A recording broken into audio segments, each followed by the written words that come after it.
All right, all right, all right. We are here for the Lightfoot Report. Woo! It's 6:30. I said Beetlejuice 3 times, so that's why we're here.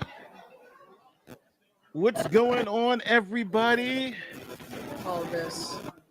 How is everyone doing? Am I late? Oh, yeah, 6:32. Sorry, guys. Get everything ready. It's getting juicy already. All right. I am here. They are just started preliminary financial overview. So it's supposed to be explosive. I talked to Steve, who runs the Dolton Trustees page, and this is it's supposed to be explosive stuff. So we're saying, Linda, what's up? Good to see you. Hey everybody. All right. This is supposed to be so now we finally get to see what's going on in Dalton. Okay, good evening, everybody. How's everybody today? Well, this is on their ends. Here we go. It's We're also going to have see some so many smiling faces and interested faces, and so we want to make sure that we keep the spirits up. We have a lot of information to report, so we're going to go get ready to convene our meeting. Thank you, Jeremy. I'll ask first Clerk Key for a roll call. Good evening, everyone.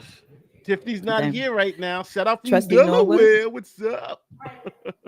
Thanks Trustee for the $5 Stan super Brown chat. is absent. Trustee Tammy Brown. Present. Trustee Thank House. you so much for the $5 super Trustee chat. Holmes is absent. Germany. Trustee Belcher. Here. We have a quorum. All right, here we go. And I'm sorry, already. we did not start the meeting correctly. The meeting is 6:33 p.m. You see, I was early.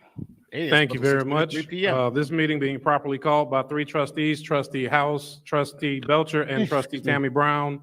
We want to make sure we mark on the record, in the absence of the mayor, as the mayor is not present with us, I'm convening it as Mayor Pro Tem, and this meeting is properly called with 48 hours notice. First, we're going to ask everybody to do the pledge, stand for the Pledge of Allegiance, followed by prayer. All right. I know this is going to get hot in here, so I'm going to slow the chat down a little bit while they say the pledge.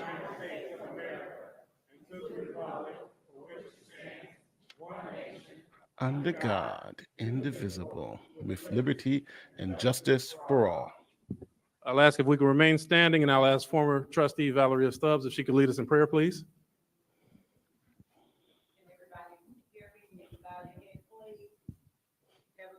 A long time. Yeah, Rubia. Hey, how you doing? That's happened a long time. It's great to see you. Thank you for allowing us to assemble here, Father. And I thank you for watching over everybody that live in and outside of the village of Dolton, Father. Heavenly Father, I come to you asking that we have a peaceful meeting. And I thank everybody that's in attendance. In Jesus' mighty name, amen. Amen. Sorry, I wanted to be respectful for the prayer. I didn't think it was appropriate. I read the last super chat, but didn't realize it was a prayer going on. Okay, first order of business is general announcements. I'll ask the board if there are any general Maggie. announcements to be Hey, made what's at this going time. on? Great to see you. Good Exciting evening, times. everyone. Just want to remind you this coming Saturday, tea with the trustees in this room, 14700 Evers, Lester Long Fieldhouse, will be tea with the trustees, 9:30 a.m. All the people we see here, we definitely want to see you guys Tuesday. We have awesome information every second. I'm sorry, this Saturday, we definitely have awesome information that we also share on those second Saturdays of every month. So please, please, please come out and join us. It's actually for you, the residents.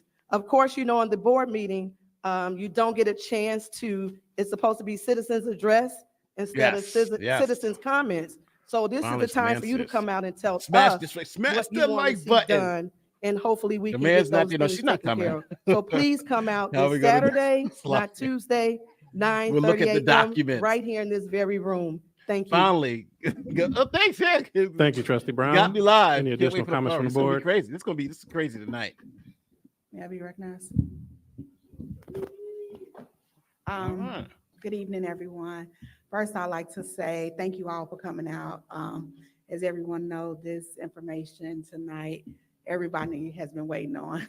So yeah. good to see a lot of Dolton residents out just because they want to know what's going on with their tax dollars. Please. Oh, I'm gonna pause it real quick.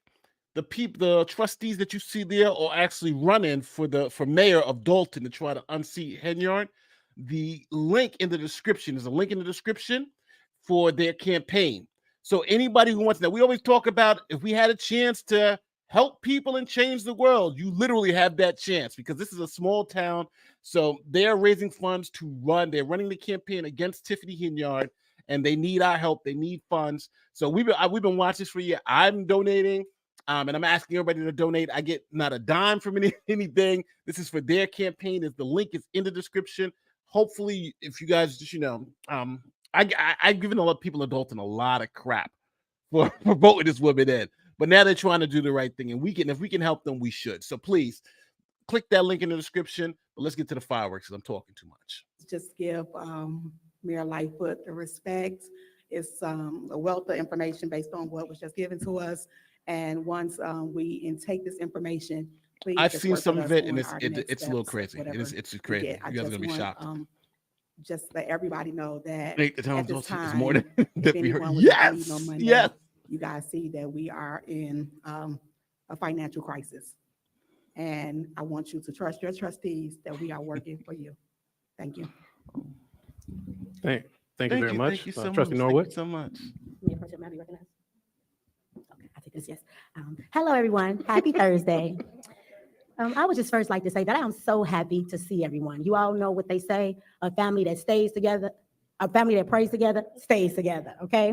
So I'd also like to just thank our residents, right? 2 Dolton residents. I've We also know that these asked last 3 some of the years, representatives from the have been a little trustees to come on. Some of them will be difficult, coming right? on. We've had to make a after lot of this, and tough and decisions they'll let us regarding know the what's going on. town as a board. And I thank you Oh, all you guys for should stay trusting us, after for believing in that. us in the process, and knowing that we have a plan. We have a plan.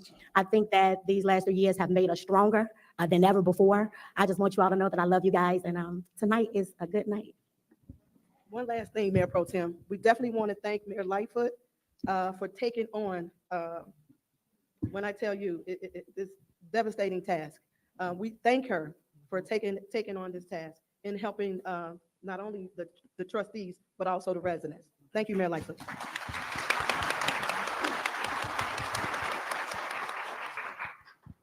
A few other acknowledgements. I want to make sure that we would be, partnership has been critical for the Board of Trustees and the village as well. Dalton Park District has been a tremendous I love partner Decatur. We to can us, go so I out. want to make sure we Why do I give hate the Decatur? space No. and having the meeting rooms Decatur, when we've been locked Decatur, out I'm glad he of got his kids our back, own too. village hall taxpayer dollars. But yeah. So we want to give a round of applause to Commissioner Sandra Wells is there. I saw Commissioner Gail Towers. I know Commissioner Willis Harris is pretty close, Let's see as what well she got. as Let's our see what she president, got. Cleo Jones. Want to give them a round of applause. I don't know if I missed Commissioner Rochelle if he's present, but thank you so much from the bottom of our hearts. This partnership means everything to the community, and it's part of the way that we move forward. So we want to give that acknowledgement. Further acknowledgement to the hard-fighting Dalton firefighters who come and who show up every day for us through. Oh yeah. We want to know the community loves you, and we appreciate everything that you're doing, and we are He's on working lead. hard to get you Firefighters guys are made there. Some whole of and the made cops are correct. there. I Everybody's will there. have a few other comments about the report to preface the report and some of the things we did make sure that it was an independent report. So the board was kind of given some kind of snippets ahead of time, but we wanted to also maintain the integrity of independence. So there are some things we'll be seeing for the first time, some things we've had kind of a heads up to. But it's given us some direction. So I'll preface some more comments. At Monday's board meeting, there were also some actions voted on by the Board of Trustees that have left confusion or ambiguity because the board has voted to begin some layoffs for budgetary reasons, and all of those have not been implemented at this time, or they're in various phases. So we are working with our attorneys. So I'll ask if Attorney McGrath can kind of also give an update to the community on what's going on there. Thank you, Pink Pill. And hopefully your YouTube journey is great. I appreciate that. I thank you, Trustee. A couple updates since the meeting on Monday night, which a lot of items were brought out, specifically the village's finances and why we're here tonight to go into more detail. But the board has decided to implement a hiring freeze. It was not able to be put on this agenda in time, but they want to know that, let the residents know that there's going to be a hiring freeze, that the village is just not able to hire any more employees in any department. There were some layoffs, and there's most likely going to be more layoffs, unfortunately, in the future. Since Monday's meeting, there's also been a number of instances of harassment in the workplace, threats to employees and elected officials. I've advised all staff and employees to document those incidents, and we are going to forward them to the Cook County Sheriff's Police Department, who by ordinance is the Inspector General for the Village of Dolton, and they will have the stronger arm to take action in regards to workplace harassment, retaliation, political work happening in the workplace, those kind of things. The ordinance, you can get a copy of it. It was passed about 10 years ago, but the clerk can get a copy and post it. And I think it'd be a good idea to let everyone know what the sheriff is authorized to look into, and it's a lot of it.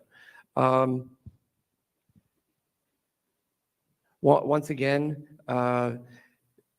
based on the board's directive, different individuals aren't following the board's directive. There was a deputy chief that was placed on administrative leave. He disregarded that and showed up the very next day. He then received a notice that he was terminated. The chief's been fired. Wow, Lacey was fired. All right, big news already. Feel bad. Despite being notified that he was terminated and in discussions with the Fraternal Order of Police, the FOP, he again showed up today. Once again, the mayor has changed the locks at the Village Hall. Everyone recall how orderly and how nice it was to walk into the village board meeting on Monday night when the Madam Clerk and the trustees had key fobs to get into the village. Once again, this is about the third time that she has changed the locks, so the elected officials do not have access and cannot get into the Village Hall, which belongs to the people. I got a call from an attorney this afternoon who unfortunately says I have a couple lawsuits that I have to file against the village. It's been pending in court, and I can't serve the village because I can't get to the clerk because the doors to the Village Hall are locked. So it's causing some real issues, and federal judges are aware of what's going on. But the locks have changed. Emails were shut off, and I had heard that Mr. Lacey and others have brought in their own IT person in an effort to gain access to their emails that were shut down. I don't know the status of that, but there's a lot of stuff that happens really quick. Things happen every day. You just cannot believe what's going on with this administration. But we're doing our best.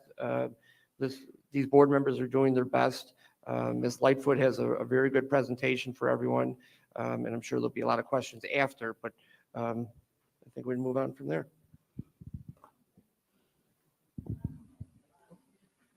Okay, thank you for that update, Attorney McGrath. So that, having said that, we're going to move to the next item on the agenda. We have a few, I would say, quicker points that we need to vote through, and then Police we'll go chief is into the fired. He's presentations. still I don't showing think up to that work should take trying to force extremely no long. I offense. think we crazy.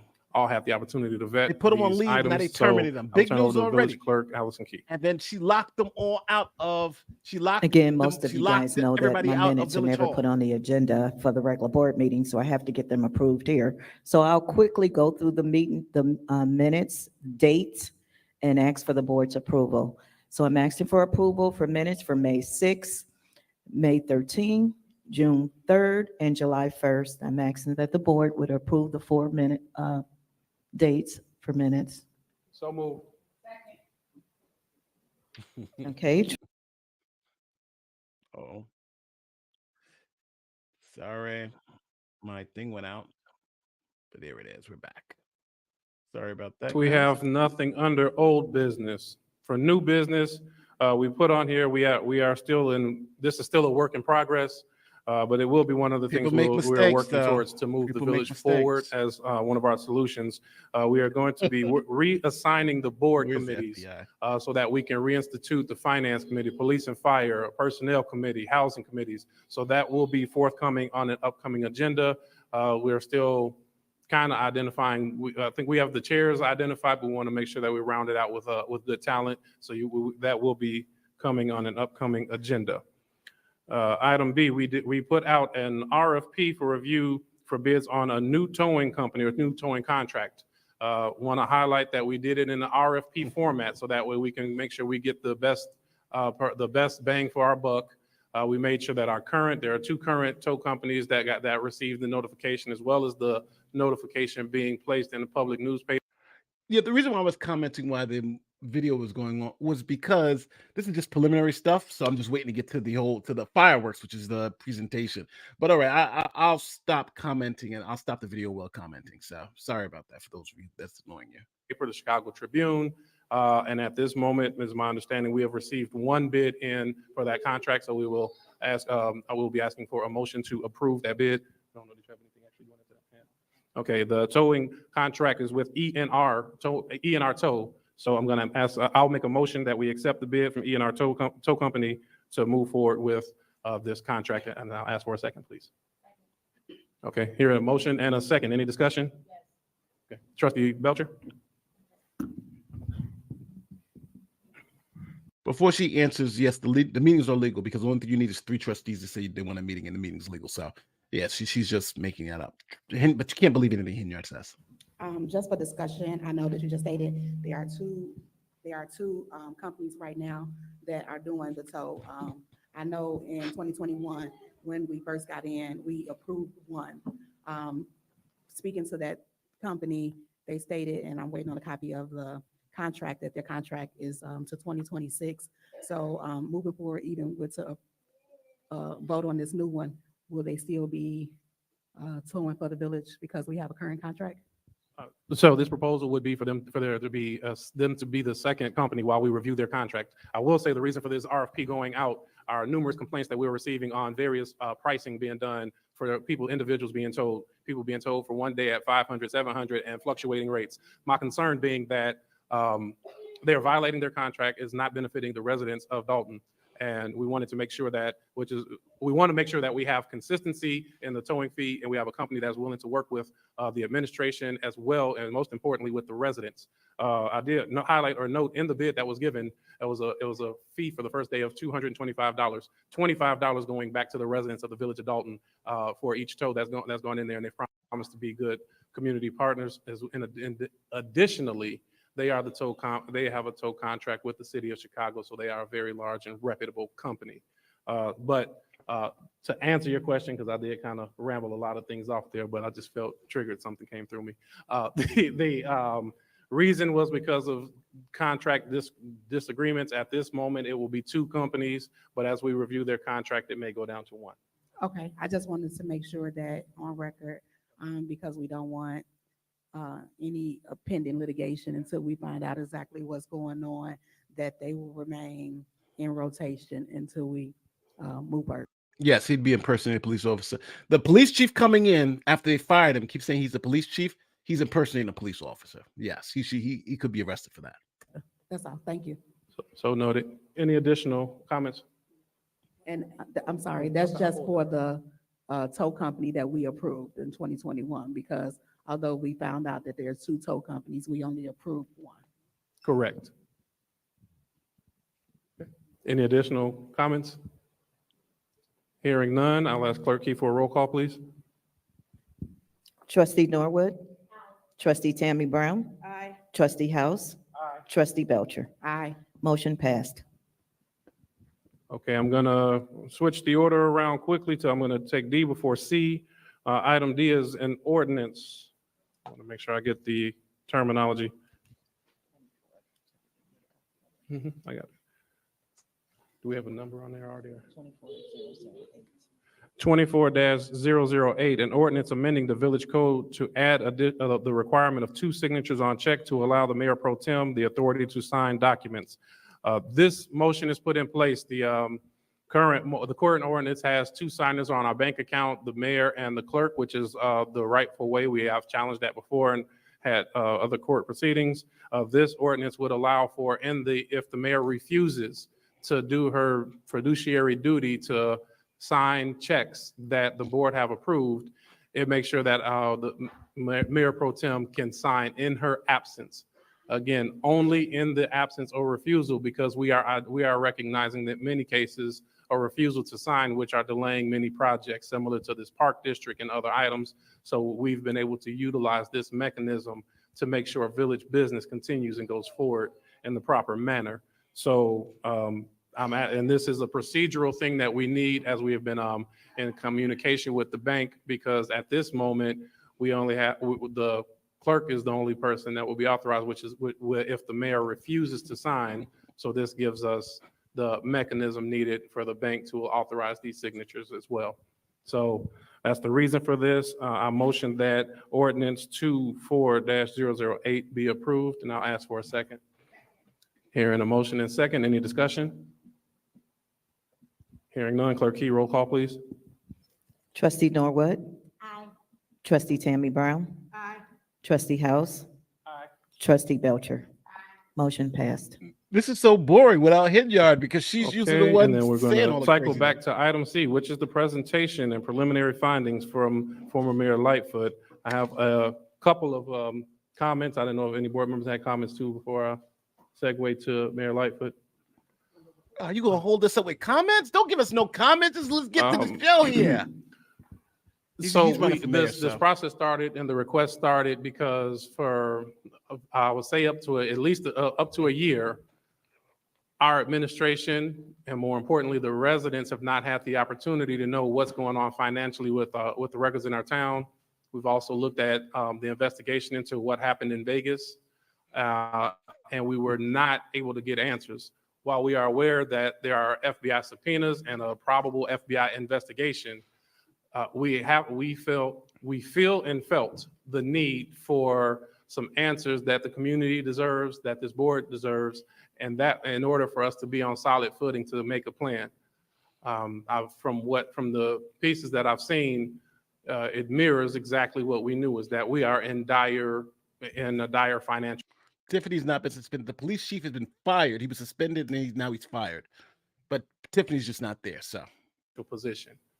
That is something that I think as the numbers come can be extremely frustrating to the residents of this community. And we want to make sure that we are recognizing where we are and using this as a jumping point to where we can to get back where we need to be and to thriving. So we want to make sure that everybody's taking in the information. We deserve to know this information. I want to echo the sentiments of Trustee Tammy Brown and saying thank you for all of the hours and all of the hard work. Not too many hours, we put a cap on it. But I want to say thank you for all of the hard work that has been put into this. We noted this as a preliminary report, but we felt it very urgent that we share the findings because we made promises to do this in a transparent manner with the community. So there still are some stages to go. I'm sure Mayor Lightfoot will talk about some of the hurdles and obstacles. And as a board, after the board has questions, the board will be present to answer what our next steps are. But without further ado, I want to turn over to Mayor Lightfoot. Here we go. Here we go. I think they got the accountants there and the lawyers there too. So here it is. This is what we want to see. Can you all hear me just fine, and particularly the folks in the back of the room? All right. First and foremost, I want to just emphasize a couple points that Trustee House and others have made. First of all, thank you to the trustees, to Madam Clerk, to Mike McGrath and Bert Odelson. This has been a challenging investigation, to say the least, because we have not received the level of cooperation from the mayor and her team that I would have hoped.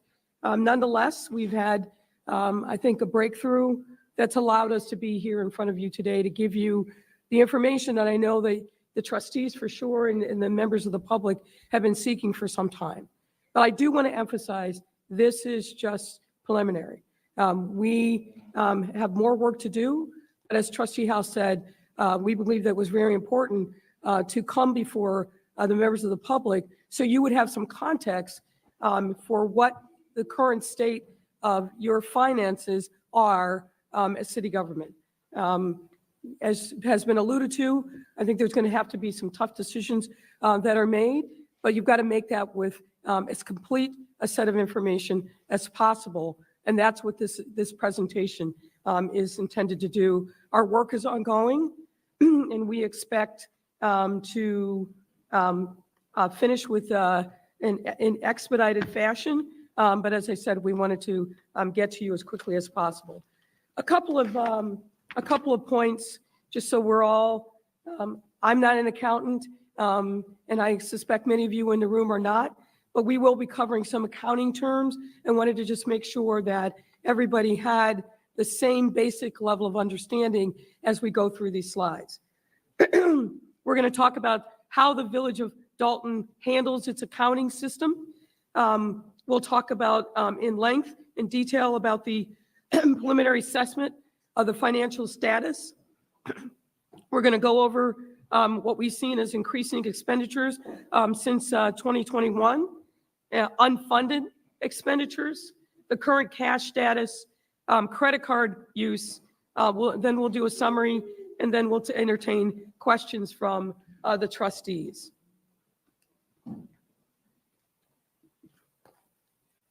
So let me just jump right into it.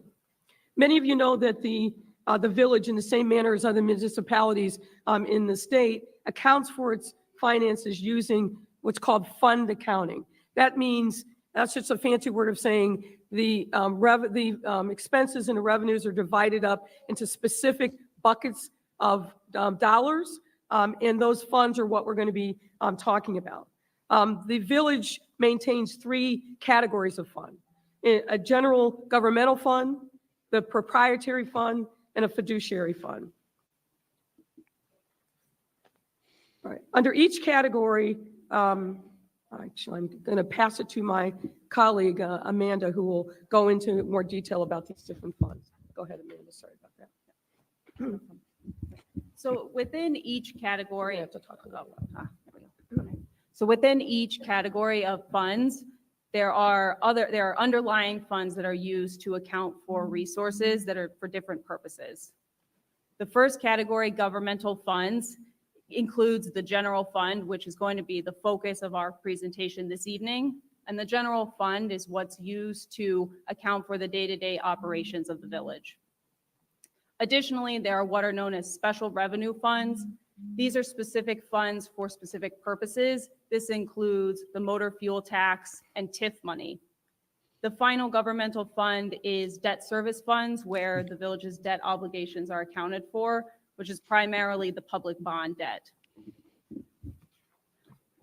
The final 2 categories of funds, which we will not be covering today, are proprietary funds, which account for transactions that are more business in nature, operations that should be funded by customer payments. That's the water fund, the sewer fund, and the fitness center. And the final are fiduciary funds, which are held for non-governmental parties, and that is the village's pension trust funds.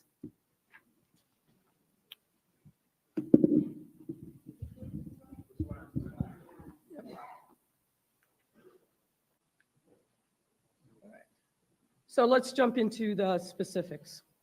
Many of you know that the village's fiscal year runs from May 1 to April 30th. So it's those 12 months, but they span 2 years. Certain financial disclosures are mandated under state law that the village reports to the comptroller of the state each fiscal year.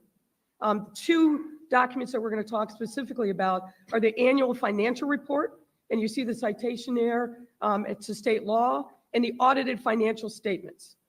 The village has not, and let me repeat that, the village has not complied with these statutory requirements since fiscal year 2021. There's no annual financial report. Yo, that's crazy. So the city, the town of Dolton, hasn't provided the state financial record since 2020. That's for 3 years. That's insane. If you're in government, you have to show how you're using public funds. They just haven't shown anything.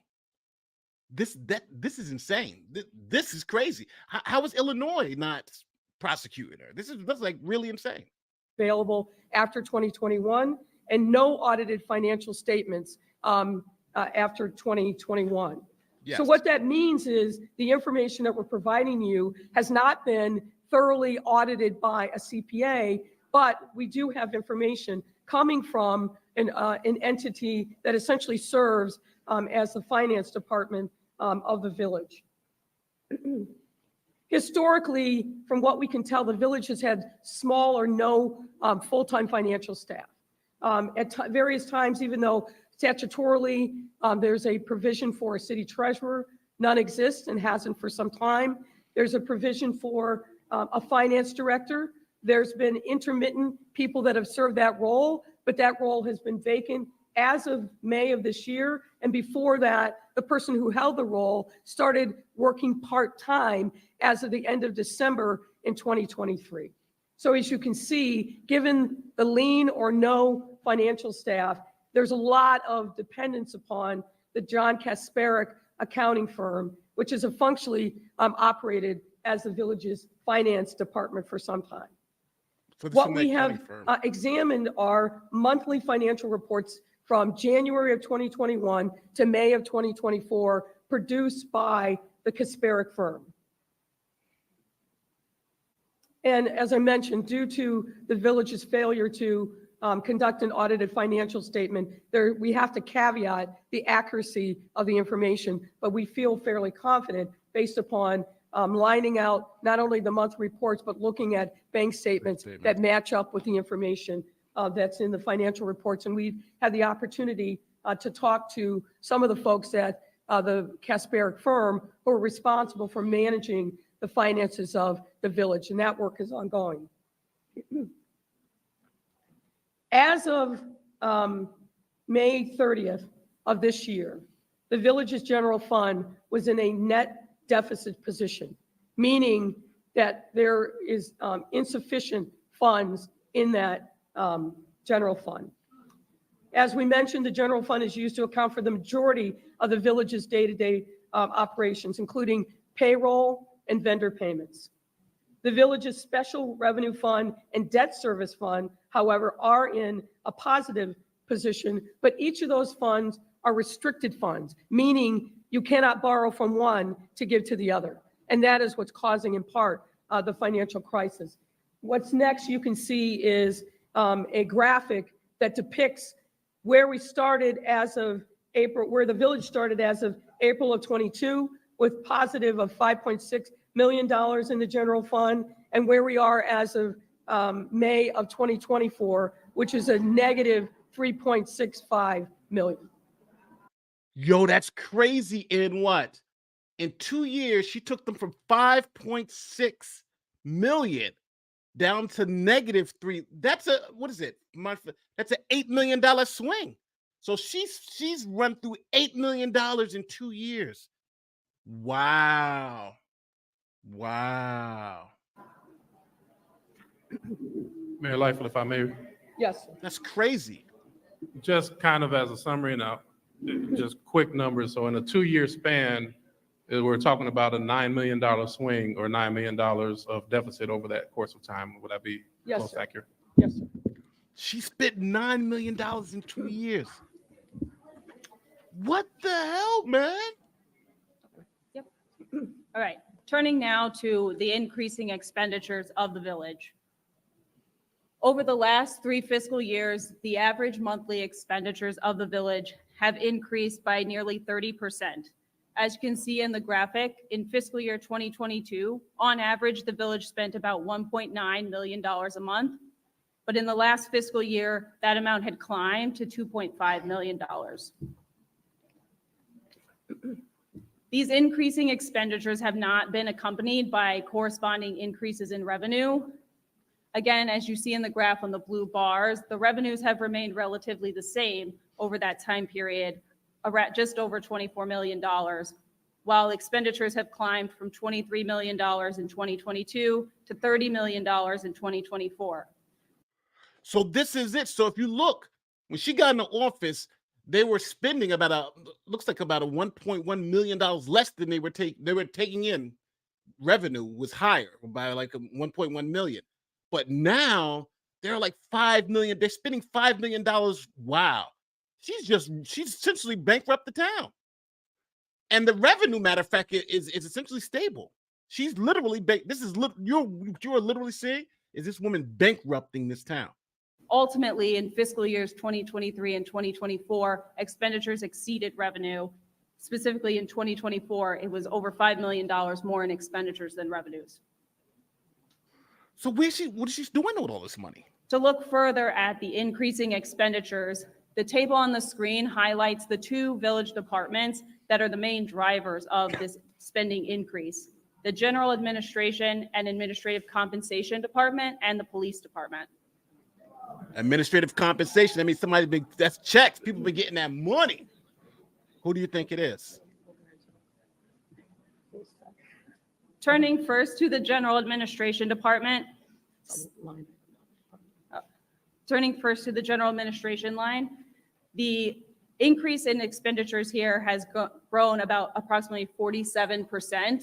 This was around $6.4 million in fiscal year 2022, and it was $9.4 million in fiscal year 2024. For spending more $3 million. There have been extra a year. increases in general administration spending in nearly every area, but there are a handful that stick out the most. As you can see on the first line, the largest driver of this increase is a more than double change in liability insurance cost. It's gone from 1.2 million in fiscal year 2022 to 3.2 million in fiscal year 2024. Other areas where we see large increases are miscellaneous expenditures, settlements, legal fees, and telephone. Let me just add regarding the legal fees. These are, everything that we're representing to you tonight are things that have been booked in one of the general ledgers or otherwise. We know that the legal fees that have been booked so far are underestimated because there are a number of legal fees that have yet to be paid. And obviously with the litigation that's been filed, particularly by vendors who have not been paid, those legal fees will definitely this is a very conservative estimate of what those fees actually are. This is crazy. The miscellaneous is insane. Let me drill a little bit down also in what we're seeing so far with the police department. Those expenditures have increased approximately 21% since FY '22. Some of that is obviously driven by the union contracts and making sure that there's retro pay and that the police officers are compensated according to the collective bargaining agreement. Within the police department expenditures, categories with. Yo, look at overtime. It went from about 800,000 to 1. She's doubled the police overtime. And remember, that's just for her. That's just for the people protecting her. She's doubled it.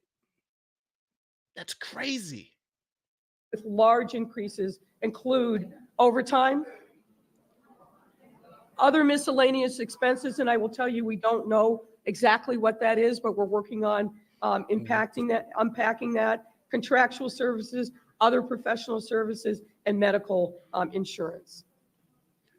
We wanted to highlight for you, particularly given overtime, what we saw as two outliers in officers, Officer Terry Young and Officer William Reed.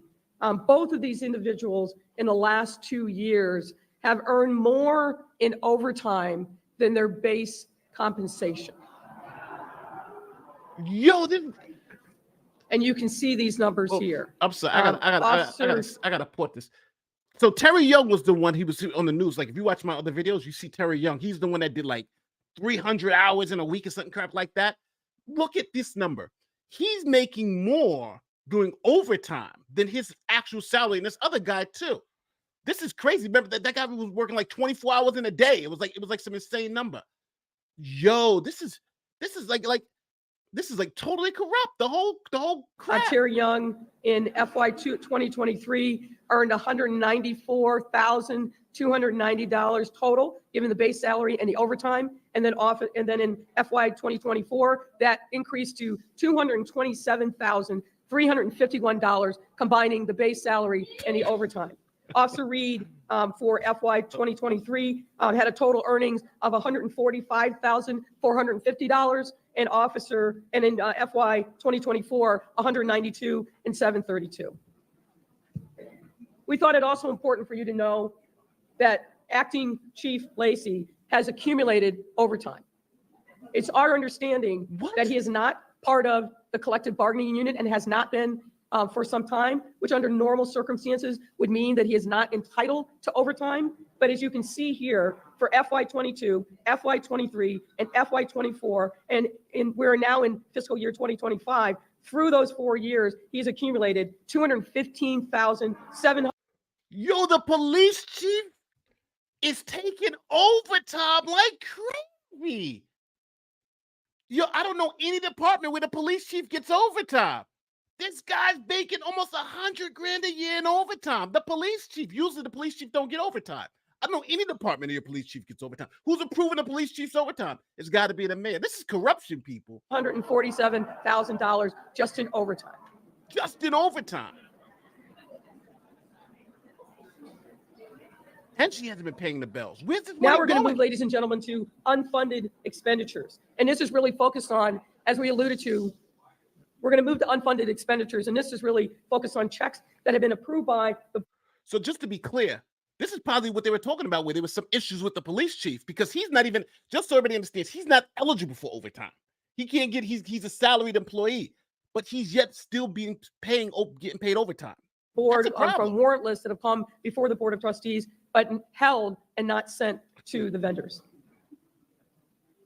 Based on the records that we have reviewed since March of 2023, the village has been unable to pay all of its monthly expenditures with available cash balance. Since that time, nearly every month, a portion of the checks approved and printed have been held by the village due to unavailability of funds. Per records from the John Kasperick firm, as of June 18th, 2024, there are 589 checks totaling over $6 million that have been approved, printed, but not transmitted to vendors. This is crazy. So what does she do? What does she do with the money? If they say, all right, pay this $6 million to these vendors. She's paid the $6 million, but they're not going to the vendors. Do you guys understand what that means? What the hell happened to that money? The police chief get overtime. He's not getting overtime. Cops are getting triple their salary in overtime. And the board's approving these checks. So what? None of this makes any sense. This is And that this is a insane. big driver This of is the really deficit insane. in the general fund.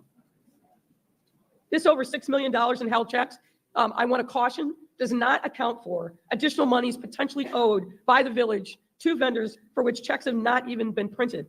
These categories, which we are looking into, include, for example, invoices that have been received by village departments, but for one reason or another may not have been entered into the accounting system, which is called My Viewpoint.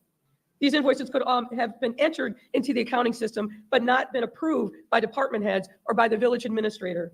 And this could also include invoices that have not been approved by payment for the Board of Trustees. You're aware that from time to time, the warrant lists are presented. The trustees say, pay this, not pay that. Well, those checks that are on the warrant list roll over from time to time. And it probably makes sense just to explain really briefly.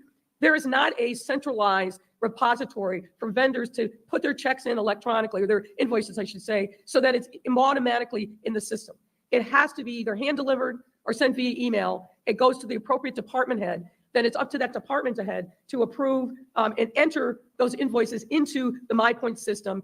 And it depends upon the dollar amount of the invoice, who has final approval for those invoices to make it onto the warrant list. But that's the way the process works now. It will not surprise you that one of the recommendations that we will have when we finish our work is that the village invest in an automated system so that nothing falls between the cracks. The vendor will be able to see real time, where is my invoice moving through the system, and you'll know where it sits, either with the department head or otherwise. Where'd all that money go? To $6 million? This absolutely makes no sense. All right, Where did we'll that turn $6 now million to go? discuss the cash status of the village. So the village has we 22 go. different bank accounts. A majority of those bank accounts are designated for the special revenue funds or bond escrow funds. So the money in those bank accounts is restricted and shouldn't be used for day-to-day operations. I'll also note that these 22 accounts don't include the pension assets. The pension assets are held in separate trust accounts. Most of the village's expenditures each month are paid from one main operating bank account. As of June 30th, 2024, that bank account had a balance of $715,000. As of April 30th, 2021, that account had a balance of almost $1.5 million. So a decrease of over $750,000. In addition to the main operating account, historically, the village has held its excess cash in an account known as Illinois funds. Illinois funds are interest-bearing accounts that are managed by the Illinois Treasurer's Office that allow municipalities to earn interest on their excess cash balance. The balance in the Illinois funds account as of June 30th was only $3,900. As of April 30th, 2021, that balance was over $2 million. So the balance of excess cash has dropped by over $2 million. Yo, she raided their account. They went from $2 million to $3,000 in the bank. She raided their account. And she didn't pay any of the bills. So they still owe that money. The money's gone. Lacey's getting overtime. And they're $2 million in the hole from this account alone. How is she not in jail? Where is the FBI? Like, how is this not all illegal? Like, why did Lightfoot need to do this? This is insane. This is utterly insane.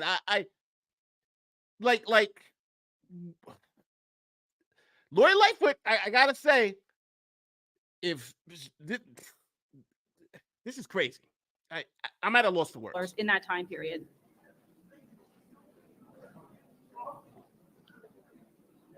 The monthly financial reports include a summary of the unrestricted cash balances of the village each month.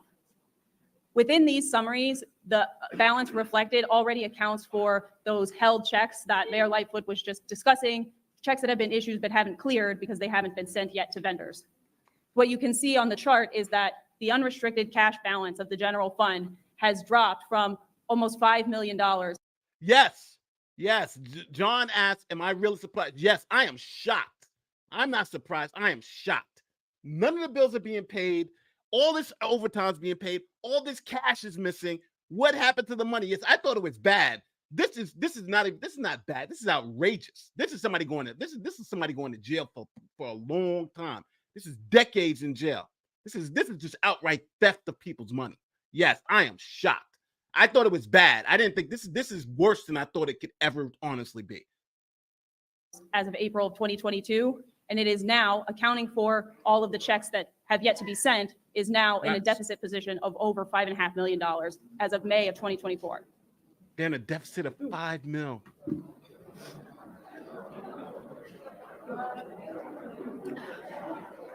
That's true. We thought it was important to give you a little bit of insight into credit card use by village employees. She's getting her money. We do not have complete information yet. It is our hope that we will get further cooperation and be able to have a complete picture of credit cards, but we wanted to share with you what we do know so far. We are aware that over this time period, from 2021 to the present, the village used 6 different credit cards at various points, from January 2021 through May of this year. 4 American Express cards that appear to have been used by various folks within the police department. The statements for these accounts were addressed to Ernest Mobley, Robert Collins, and Louis Lacey. Corruption in the police department, it looks like. It was former Deputy Chief Mobley is present with us and an amazing officer, so I'm certain there was no misuse or misconduct on that behalf. So I want to make sure I state that because he has been an exemplary officer. Yeah, all we know is what we've seen in the paper so far. We have not interviewed any of these folks to get a better understanding of the specifics around credit card use. Like, he got a card too. We have some knowledge of that, but we'll share that as part of the final report. There's 1 American Express card for which statements are addressed to Keith Freeman, the village administrator. And there was a 1 Fifth Third card, which statements are addressed to the village. We've been told that card is no longer in use. We understand from the records we've received from the Kasperick company and interviews that we've conducted that receipts for credit card purchases are rarely provided. Further, we understand that the credit card balance, because it comes due, of course, every month, we all know that, is paid as a matter of course. And it was reflected in the accounting records as miscellaneous police department expenditures. We're looking into what is the reason and rationale for that. But what this means is that these credit card bills that are paid do not appear on warrant lists and are therefore not presented to the board for approval. Again, that will be a recommendation that we make, and the board is obviously aware of this issue, which is in part why they took the action that they took the other day to rein in the credit card spending. We also understand from the Kasperick company that the only time a credit card charge would be reflected on a warrant list is if a receipt is provided. And as I've said, our information is that the receipts are rarely provided.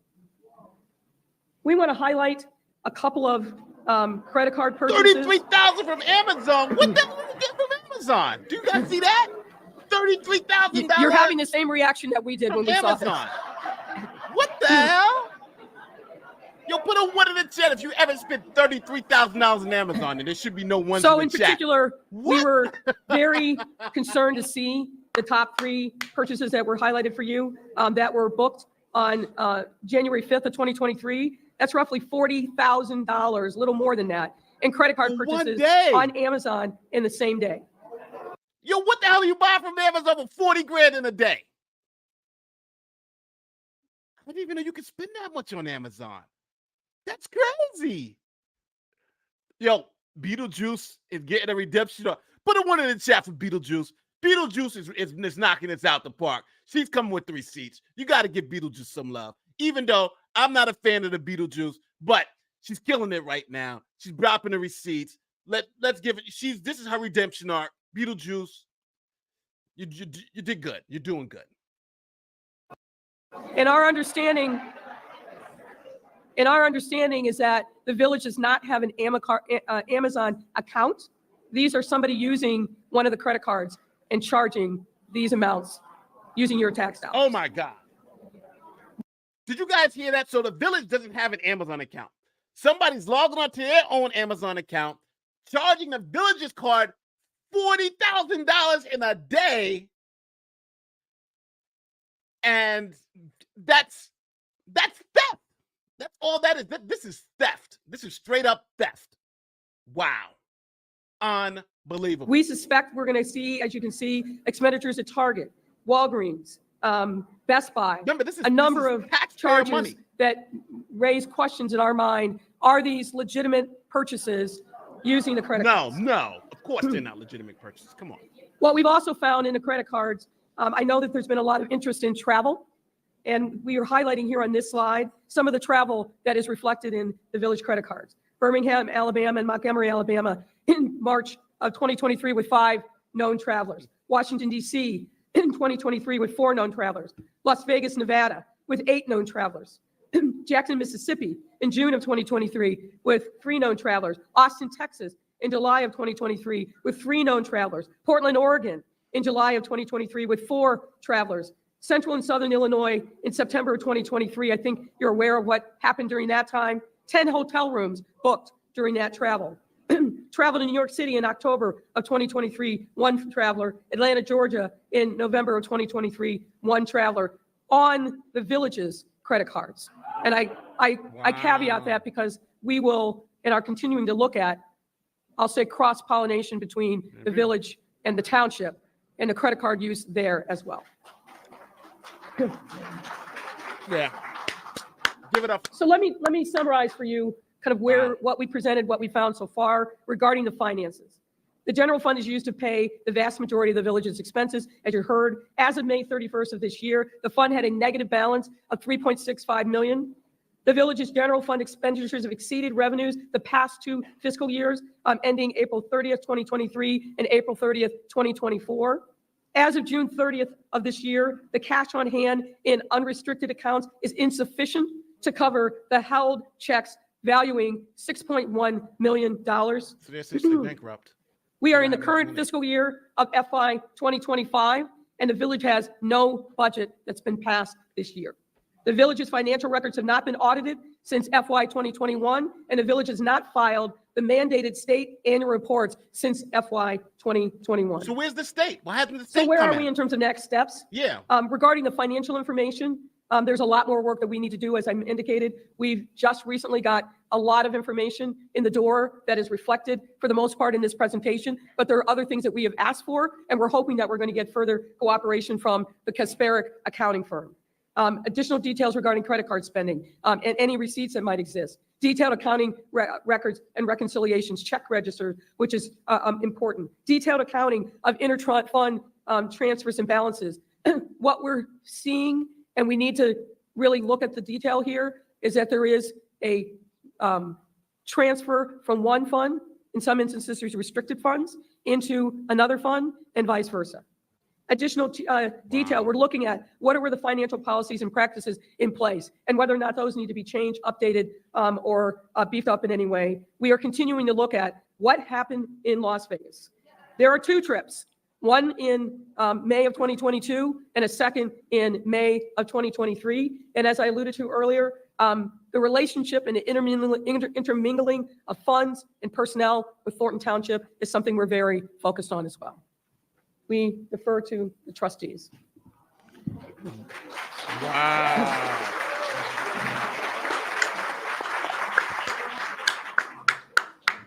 Give it Well, up for Lori. first and You foremost, did I a want good to job. thank Damn Mayor good job. Lightfoot, her colleagues, as well as our legislative attorneys as well for the time and effort put into that. So again, I'll ask for a round of applause for the work that's been done. Yeah. They did a good job. I'm going to defer to any of the board members, see if there's questions of the Oh, report yeah, that was, sure. has been If somebody presented. goes to jail, then our system is broken. Okay, I'm going to turn over to Trustee Norwood. There was a lot to digest there. Yes. I just want for the residents that, because I know sometimes there are a lot of residents that still don't understand. For us trustees, our job is to oversee the finances. For the last 3 years, I know it looks as though there's been a lot of fighting, but we've been fighting for transparency so that things like this won't happen. We were locked out of my viewpoint maybe about a year or 2 ago. Once we did start sharing the receipts and the information with the residents, they stopped that, right? Police overtime. In the very beginning, we stated, hey, I wasn't even totally opposed to police detail of some sort, but what I stated was for how long and how many, right? That's important. And it was important because now they never gave us this information, and now we see that we're spending millions of dollars in overtime, and the only one really protected in Dolton is her, and it's not fair. Vendors, you all have heard me say for the last few years, bring RFPs in front of the board, bring RFPs in front of the board. It's extremely important that we have a process put in place so that as trustees, we can make the right decisions regarding vendors. We want these services to be provided to the residents. I want you all to know that we're never against you all receiving services, but we don't want to pay more. We don't want people receiving kickbacks and charging us way more for the services that the residents deserve. Hopefully, moving forward, we can get the mayor to work with us and provide some of this information. That's Come on, the that's hope. a joke. But in the That's a meantime, joke. we'll continue to show up. We're going to continue to work with the residents. We're going to continue to get you the information, right? And don't let's just hang in there. We're almost there. We're doing all the necessary steps in terms of a board because we still want to try to work with this administration to the end. Our goal is still to attempt, no matter what, for the residents. So I just want you all to know that we want to work together. That's the goal. We are put here for checks and balances, and hopefully they can start bringing things in front of us. Thank you. I ain't bringing nothing in front of you. Okay. Okay. If you're okay, I'm gonna get Bert and Lori, and I'm gonna let you and Lori be here for your comments too. Yeah. Okay. All right. Cool. Yeah. Trustee Belcher. The state's got to step in. They got no money. Y'all know it took everything in my soul to sit here and stomach this report. As we've been saying, and I'm gonna refer back to Trustee Norwood. Anybody that has watched the meetings, I said the checks that's sitting on the desk that ain't been cashed. Nobody has to come to a board meeting and tell a lie about anything. It's common sense. It's Yeah, simple Willie. multiplication. When you have people Insane. emailing you every day about their invoices and payments. This goes as far back of June 9th. I'll even say this. I know she's going to get into her speech and how bad it is, blah, blah, blah, blah, blah. This is like horrifically bad. Like they don't have any money. They literally don't. They can't pay the bills because the thing that makes this so bad is that they got the $6 million in bills that they thought were paid. And now they find out none of that was paid, but that $6 million was spent. So that's where it's not adding up.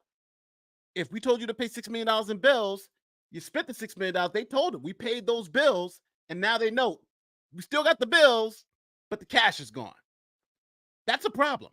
Lacey and all these other people get overtime, and people, something is obviously somebody's going to jail, big time. And again, I don't live there, but like this person says, I feel sick. Thank you, Willie, for the super chat. But this is crazy bad. 2022. It's sad.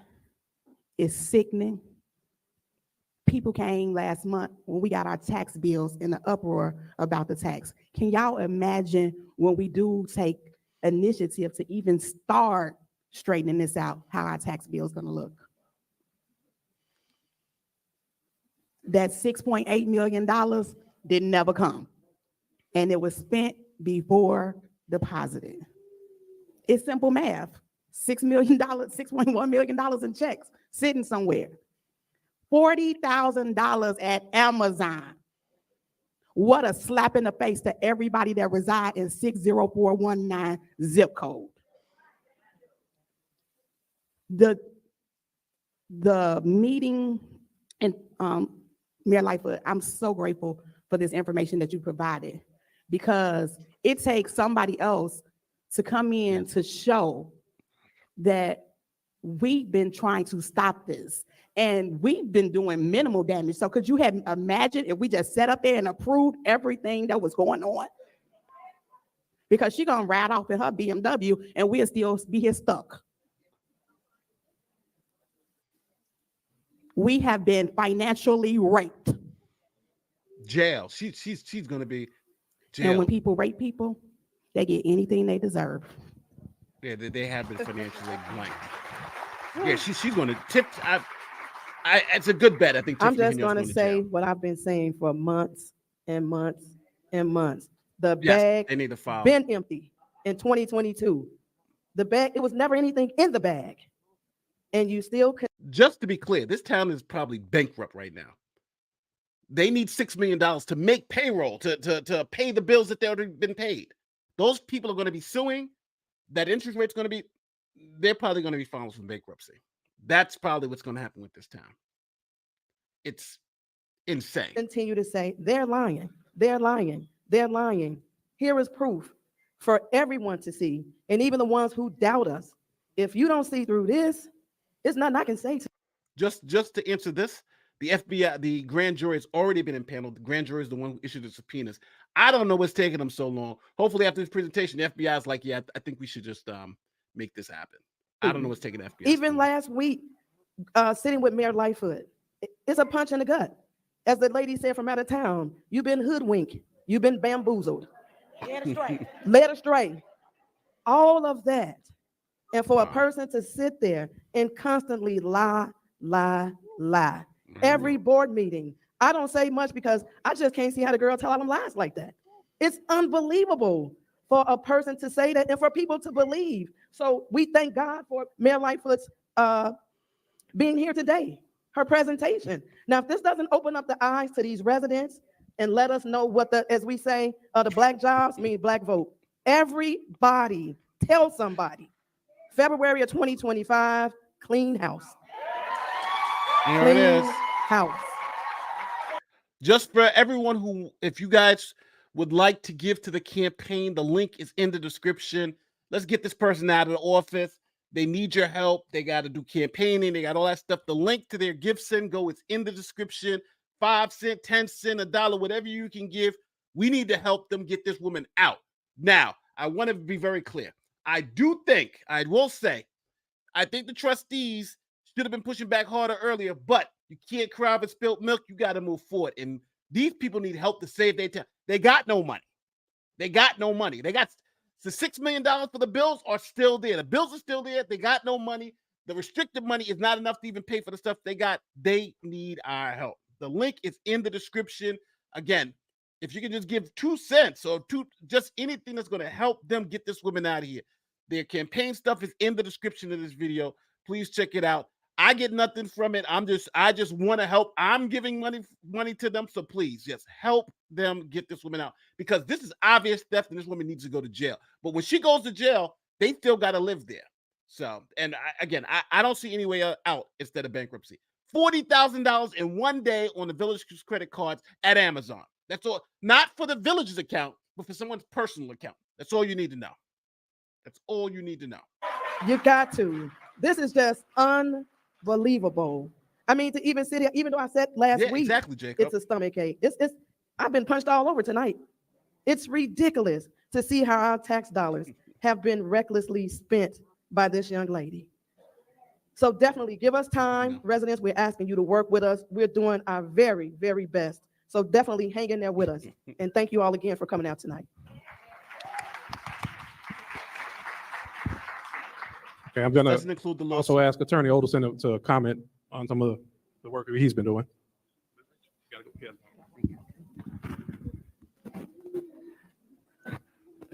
So my takeaways from tonight and from what we have seen over the last 3 years that we have been legislative counsel for these trustees. Number one, the hiring of Mayor Lightfoot was not only smart, but incredibly necessary, as you've seen tonight. Yeah. I was skeptical about the Lightfoot Her hiring. work I is was skeptical about it. extraordinary and will continue Thanks, Aaron. to produce information for this board and for the public, which you need to know and the board needs to know in order to try to right the ship. Without her and her skill and her staff, we wouldn't be sitting here tonight with this information for you. There is a lot of work to do. More financial discovery from Mayor Lightfoot, more layoffs and readjustment of personnel, leadership change at the police department, stopping of harassment of employees, and for us, the lawyers, trying to work with the 40-plus lawsuits that have been filed against this village in the last 3 years. Our firm has not been paid for 3 years. Why? Because the mayor won't sign the checks in hopes of us leaving. But She there's has no a money. motion to fire us on every agenda and usually rails against us on every agenda. But I can tell you this, we're not leaving and we're staying with Dolton.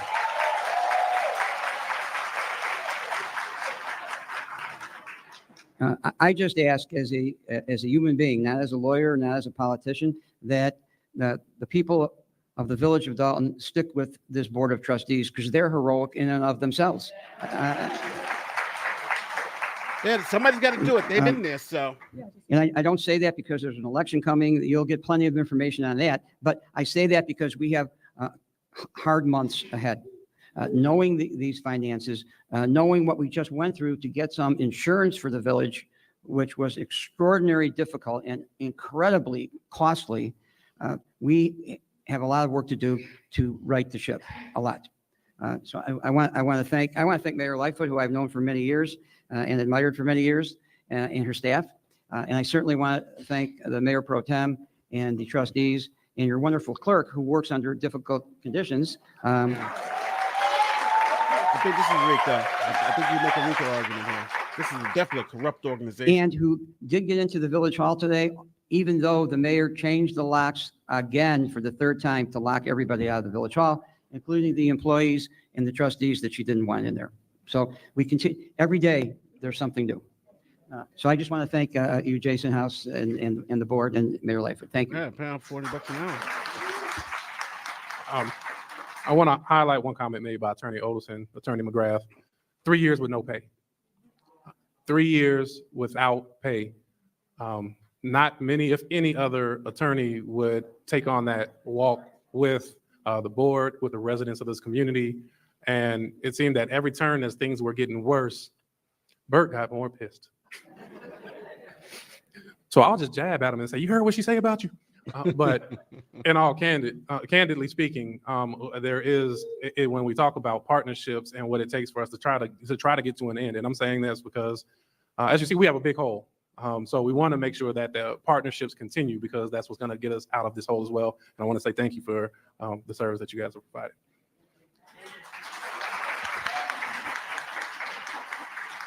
Okay, I want to turn over to Mayor Lightfoot for kind of her final comments. As the board has asked questions, we're going to pause to give them a moment to exit. The board is here to answer questions, but I'm also serious about this hourly rate that I don't want to make sure we spend frivolously. That's true, yeah, sure, yeah. It's the friends and family. Discussion, sure.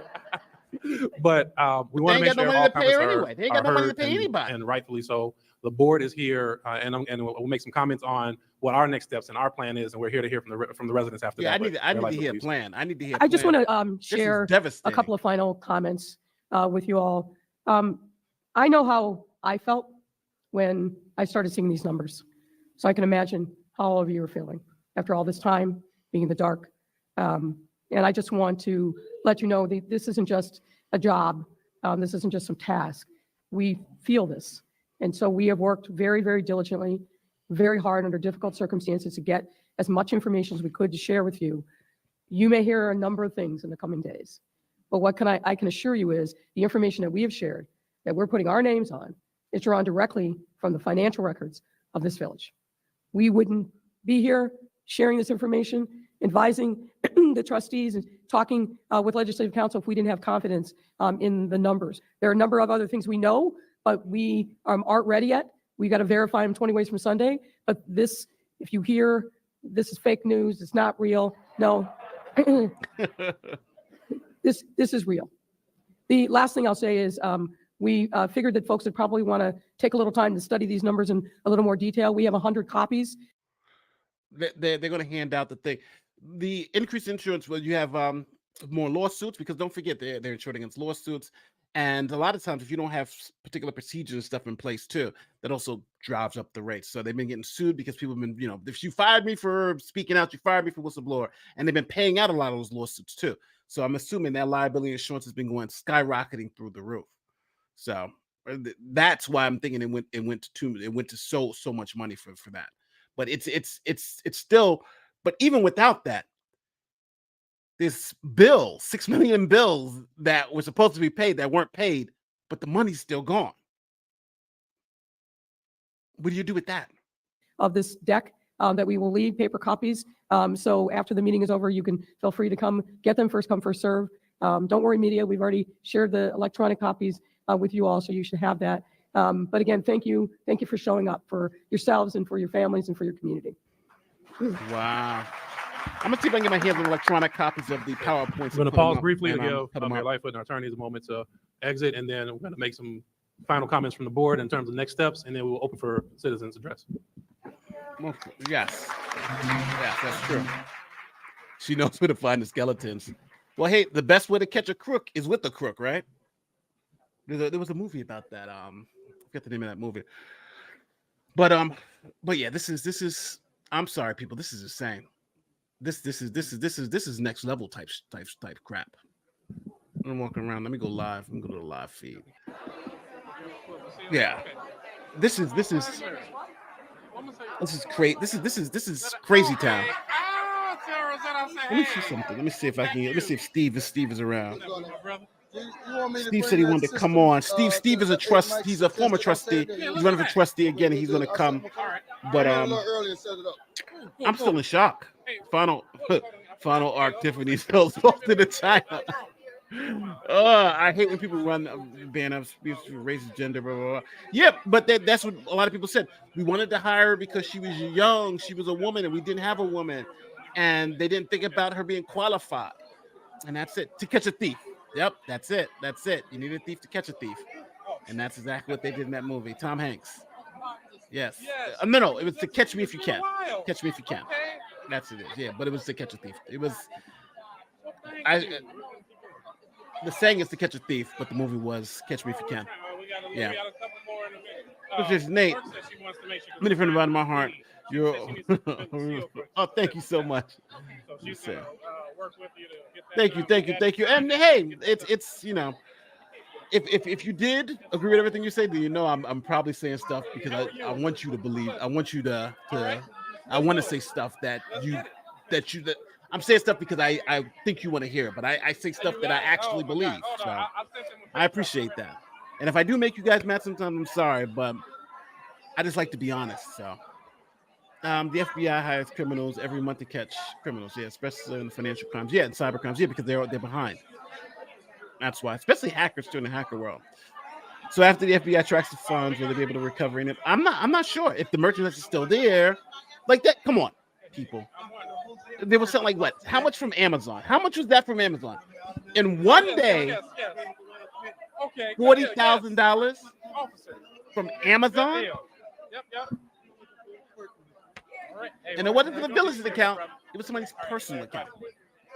Of course, something's Let going on. everybody know. Ron Coleman. Just so everybody Ron knows, Coleman we in are chat. reconvening in 5 yeah, minutes. Ron Reconvening in 5 minutes. They're gonna come. Let me. I'm trying to. I'm gonna reach out to Steve. Steve. Oh, thank you. But I know he's doing. Steve is the. He's running with the trustees now. He's running. Let me see. Oh my goodness, yeah, it's a mess. See if he wants to come on.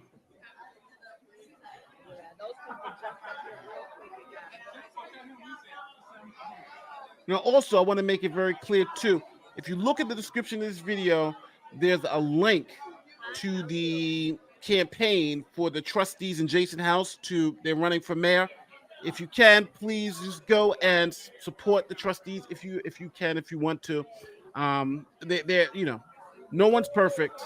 No system is perfect, but this is an opportunity. You give money to the presidential campaign. That's a drop in a bucket. You give money to these people, it's going to make a difference. So, please, it's this is insane. And at least it's 20,000 people, but they're trying to take their town back, and they've been fleeced. We see they've been fleeced. Thank you, Fletcher boy. Yeah, thank you so much. I made it. The attorney did it for free for 3 years. No, they didn't do it for free. He's been invoicing, but they haven't been paid. Lori knows how dire it is. It's still charged $400. But that's a normal rate for. Actually, she's charging a little cheap for an attorney. Generally, the attorney's rate is about $350 to $400 an hour. So yeah, she's actually giving them a little discount. Aren't these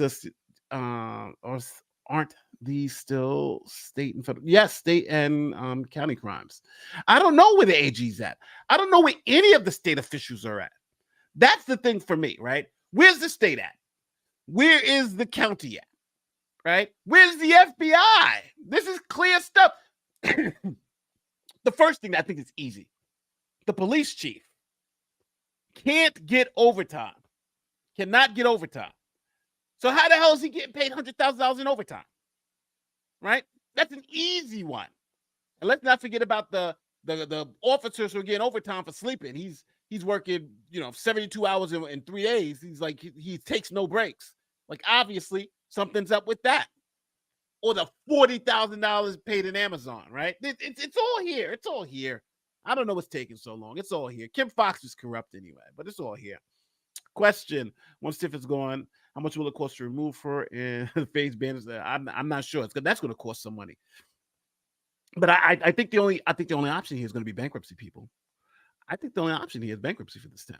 It happened to Detroit. It happens to towns all the time. Some towns do, but I don't see any way out of this. How are you going to? Because those bills you still got to pay.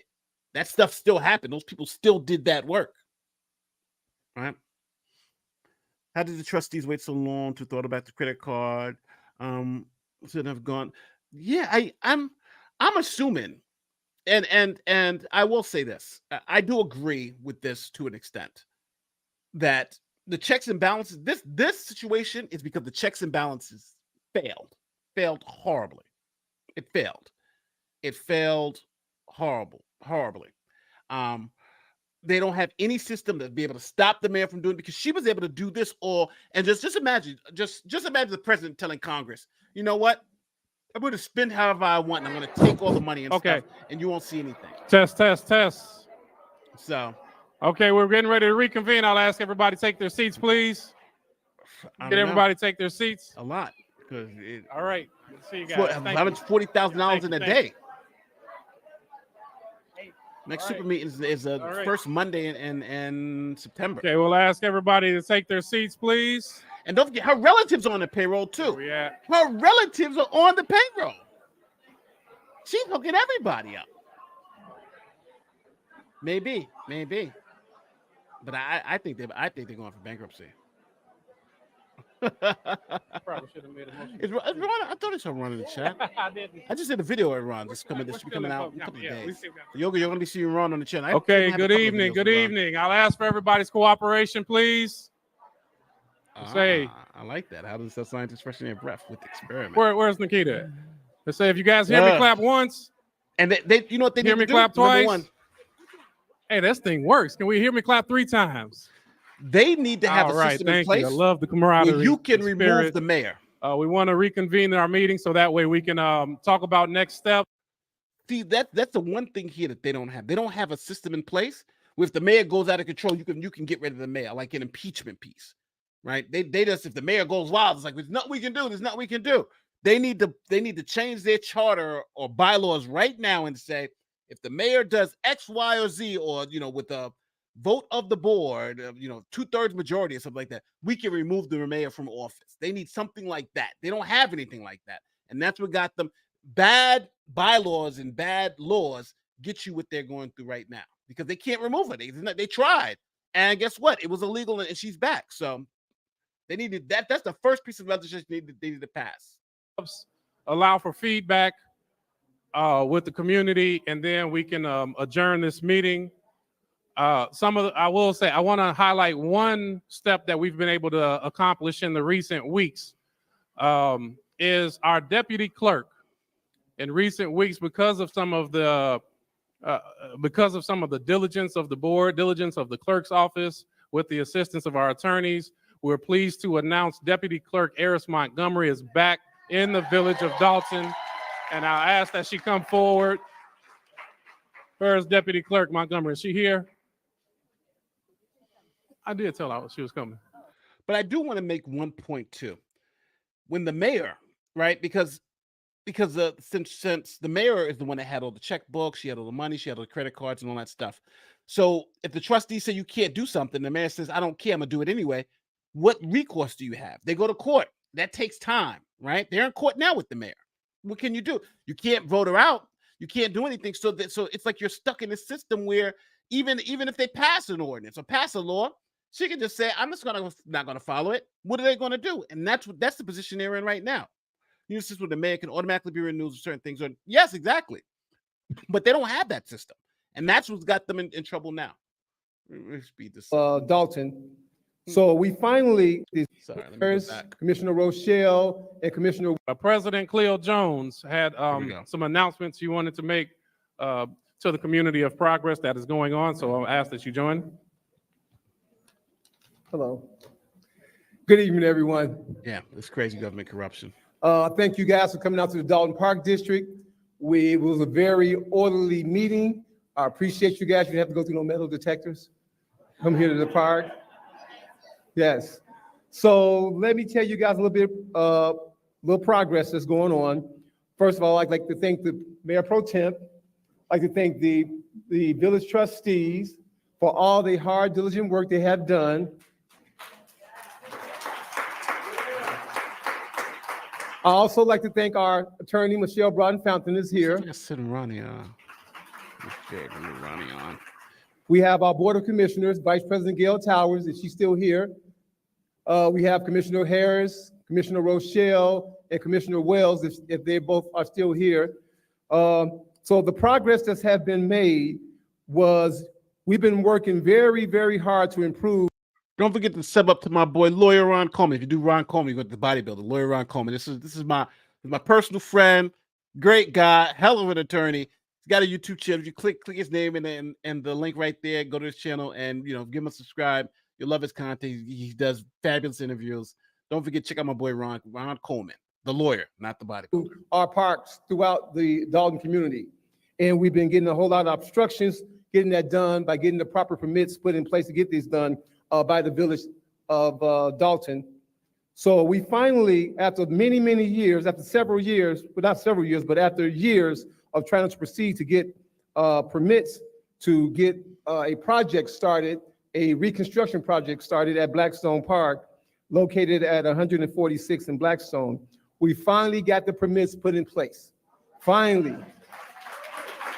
Let's fast forward this. All right. So now we get very much, President Jones. If you guys want to go watch the Park District and what's going on there, you can go to the page. But let's see the final thoughts. Thank you very much, President Jones. So just some comments as we talk about this, and it's we have become or maybe remained a town divided over these years.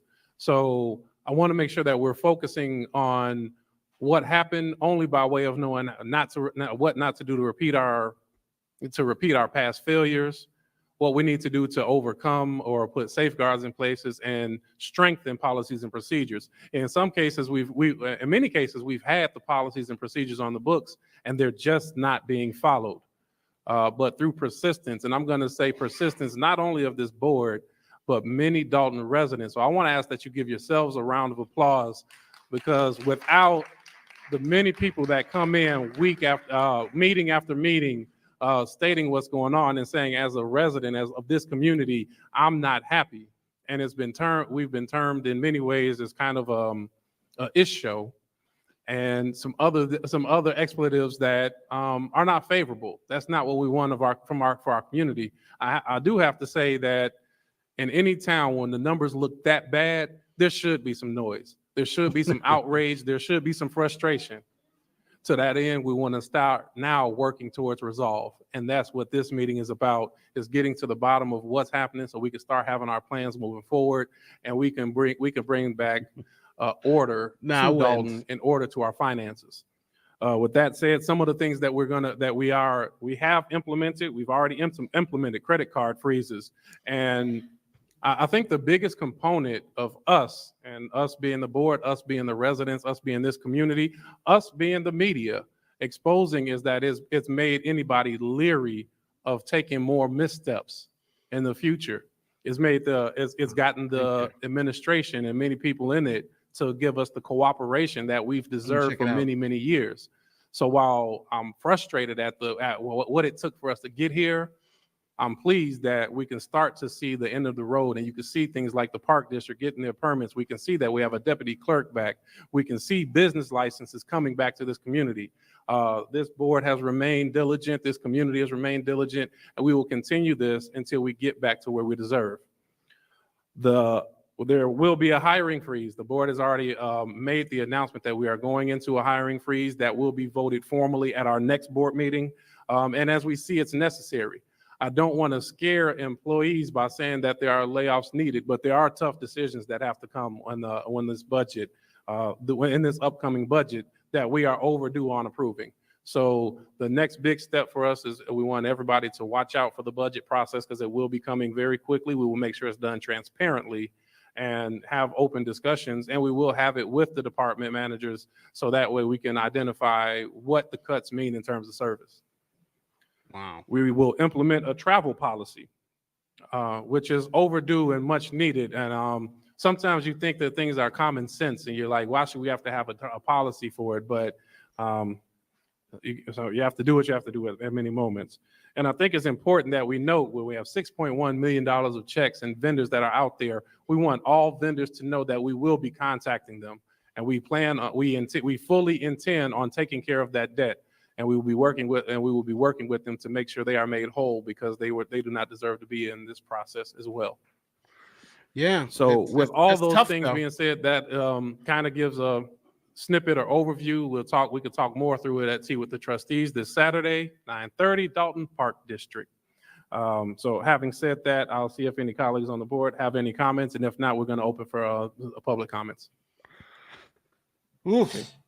Hearing none, we're going to open for public comments. We'll Public ask comments. 3 minutes. After 3 minutes comes, I will do a wave, letting you know that you've hit the 3-minute mark, and we will ask that we conclude at that moment. Wow. Greetings, everyone. In view of tonight's report, I think one thing is apparent. Since Thornton Township has been used to launder money, commingle funds, and things of that nature, I think it's long time that we start going to their meetings also, and that we start working together, trustees to trustees, citizen to citizen. We have to find a way to rid our village of that malevolent administration that we now live in. So the only way I can see to do that, we have to fight them from every angle, because right now, they go from one entity to the other, doing this, doing that, and even with the great work done by Mayor Lightfoot, they still haven't been able to track down everything that they're doing. So in order for us to thrive, We are the canaries in the coal mine right now. We need to make that apparent to everyone in this South suburban region. It happened to us. She's using you all, he's using that entity to wash the money. It's pretty obvious. Yeah, And we got to find a way to stop that. And I do have a question. Do any of these things, if proven, does any of this stuff rise to the level of criminal? I don't know who might know that, but that's got to be something. If they can get a guy for stealing $10,000 out of a bank or something, embezzling, this is embezzling on a grand scale. That's pretty much all I have to say right now. So I'll give a quick response. We feel that it does rise to the level of criminal. All information received in our report and further reports will be turned over to all authorities relevant to make a final determination. Yeah, it's obviously, this is probably going to be it's already a criminal matter. The FBI is looking into it, so I think it's automatically a criminal matter. But I want to ask you guys this. I'm going to put myself on the screen for this. I want to ask you guys this. Now, in Dolton, this is crazy, right? It's crazy in Dolton, where the board has been fighting with a tooth and nail for everything. What about what's going on in Thornton Township? Because in Thornton Township, the board was signing off on everything she wanted to do. How crazy is their finances? Like, think about that. It's a bigger entity. They have more money. But if it's crazy in Dolton, just imagine how crazy it is in Thornton Township. Just imagine that. What do those numbers look like?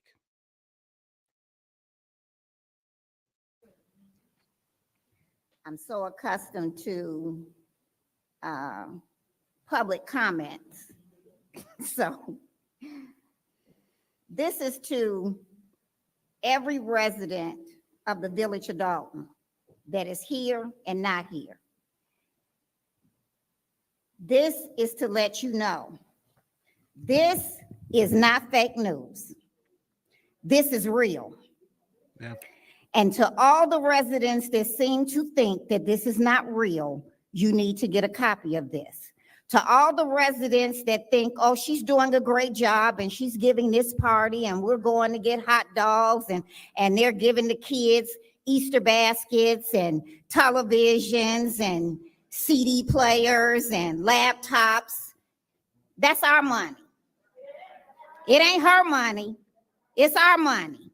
Yeah. And free 99 ain't always good. So I employ every resident that seems to want to go to every event that she does. Stop going. Stop going. Don't support nothing that she's giving. What you need to do is support these individuals up here that's been working for us. And to all the individuals, because it's election time, to all the individuals that want to throw their hat in the ring, or I'm going to run for trustee, or I'm going to run for village clerk. No, these are the individuals that have been working for us. So if you're going to do something, put your money, your support, your time, get out and knock on doors, make telephone calls for Clerk Key, for Jason House as mayor. Takes time for the for Brittany Norwood to retain her seat as trustee, for Kiana Belcher, who always have the receipts, to continue her job as our village trustee. That's what the village of Dolton residents need to do. I do want to say this. One would think that if it went before a grand jury, which it did, we literally got the grand jury subpoenas, jury charges would have been filed by now. I assume they would have.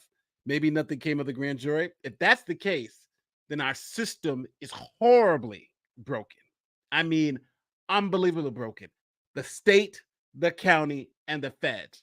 If there's nothing wrong with anything that you just saw here, then it's almost like I don't think you could have ever seen any more raw corruption. Right? This is insane. That means our whole system of government is broken and needs to be revamped. If the grand jury can look at what we just saw, because they had to see it, right? They're issuing grand jury subpoenas. They issue and obviously the FBI is issuing it to the CPAs and all that stuff. They have this information. If they don't, then what the hell are they doing? So yeah, I just think they're just taking their sweet time. but this is obviously, it's obvious. I think this is obvious. This is real. It ain't fake, and they ain't fake either.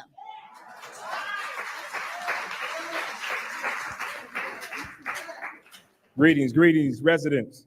And Steve, Former trustee Edward Steve, to the Steve is gonna media, come- Steve is gonna be to coming the up here cameras, after- to the after YouTubers. he We've been finishes known there. for these chaotic board meetings over the last few months. So they think that's all Thank you, Dolton Linda. is. Look how smooth this meeting was today. Yeah. Look how calm, professional. That's not what Dolton is. This is what Dolton is. So when y'all see this news media and when y'all see how special, how smooth this meeting went, know that this is Dolton. The other meetings is not Dolton. This is Dolton. I want to say also, it's for years, they've been saying every meeting, they don't want to pay these people. Pay the people, pay the people. How come Stan Brown ain't here today? He been saying, pay the people, pay the people. And we've been saying, no, they don't have the money. So now it's vindication when you sit there and get berated over and over again, and people come to you and say, how come you don't pay the people? Why are you holding up the vendors? This shows you that she's been lying the whole damn time. The whole damn time. So Anybody. I thank y'all. I thank you, trustees, and Clean House 2025. Link in the description to support Clean House 2025. Good evening, everyone. I've got two questions and a comment. We love you guys. This is our future, but don't forget Ed Steve. Yeah, Ed Steve. My question number one is, how many people in this audience are not registered to vote? How many people in this audience know someone who is not registered to vote? Well, it's obvious they're out here. We're all registered, and I guarantee you we don't all vote. We need to change that. We have people who have signed up and they're now deputy registers. If you know someone, reach out to the trustees, reach out to us. We will make sure that's done. But stop sitting at home. You go to the clubs, you go to church, you go to store, you go wherever you want to go in the winter. Go to the polls. Yeah, it's time to take the town back. It's time to take this town back. Good evening, everyone. Thank you for Good coming up evening to the trustees and everyone here. I prepared a speech. I'm a little nervous, but I wanted to say my piece today. So I want to start by expressing my heartfelt thanks to each and every one of you. And as a resident of Dolton, I've been a resident of Dolton for the past 3 years. I live here with my husband and my 5 children. Many of you know me, some of you don't. But I've been here for, like I said, for 3 years, and I'm also a new business owner I'll check it here. out. So I felt truly welcomed by this community, and that's the thanks to the incredible support I received from all of you, and also from the trustees and clerk, you as well. So I can't express enough how much that your help has meant to me, especially when I was facing my own personal challenges. You were there when I needed someone to turn to, and that support made all of the difference to me. So I'm so thankful to each and every one of you for standing by me, particularly when others, including Mayor Tiffany Henyard, was not available to offer me assistance. So living and working in Dolton has been an eye-opening experience for me. While there's been so much potential and so many wonderful people in this town, I've also seen the challenges that we face. And I hope to have worked closely with Mayor Henyard, but someone from my own generation, to uplift and empower women like myself in our community. And it's heartbreaking to say that instead, I've been confronted with troubling rumors, well, not rumors anymore, facts, of corruption and dishonesty. It's disheartening to hear the truth and about the expenditures and scams associated with Tiffany Mayor Henyard's tenure here as mayor. And it's not the reality I wish to find in the town that I've come to care about. So I want to thank you and the trustees, all of you have supported me. I'm honored to be a part of this community, and I look forward to working together with all of you to make Dolton a better place for everyone. Thank you. And I'm proud to say she's my neighbor. Well, how can the trustees reach out? They're not the ones doing any of this stuff. If you catch them with their hands in the cookie jar, but they were actually trying to stop it. Good evening, They everyone. sued multiple times for this. They literally were in a lawsuit to get the Right now, records. I am in limbo as far as my living situation. And I was kind of undecided as to whether I wanted to reside in Dolton. But now that all of this information has come out and I see how much the trustees love the residents and this village, I think this is going to be my home. So I'm going to be a Daltonier. That's all I want to say, and I love you guys. You know I love you guys. Thank you. Good evening, residents. My name is Cassandra Jordan. I've been a resident here in Dolton for 16 years. And when I look at the situation and everything that's going on, I can just honestly say I'm just so disgusted with what is going on in this village. And I want to encourage the I do. Before we listen to this, I do want to make it very clear. These financial situations, these financial records, the board sued Henyard for. Well, they were in a lawsuit. I actually covered the lawsuit. They sued, like, we want these numbers. And that's when they were like, hey, you can't get them, you don't deserve them, like all that type of stuff she was saying. So they were actively in litigation trying to get this stuff.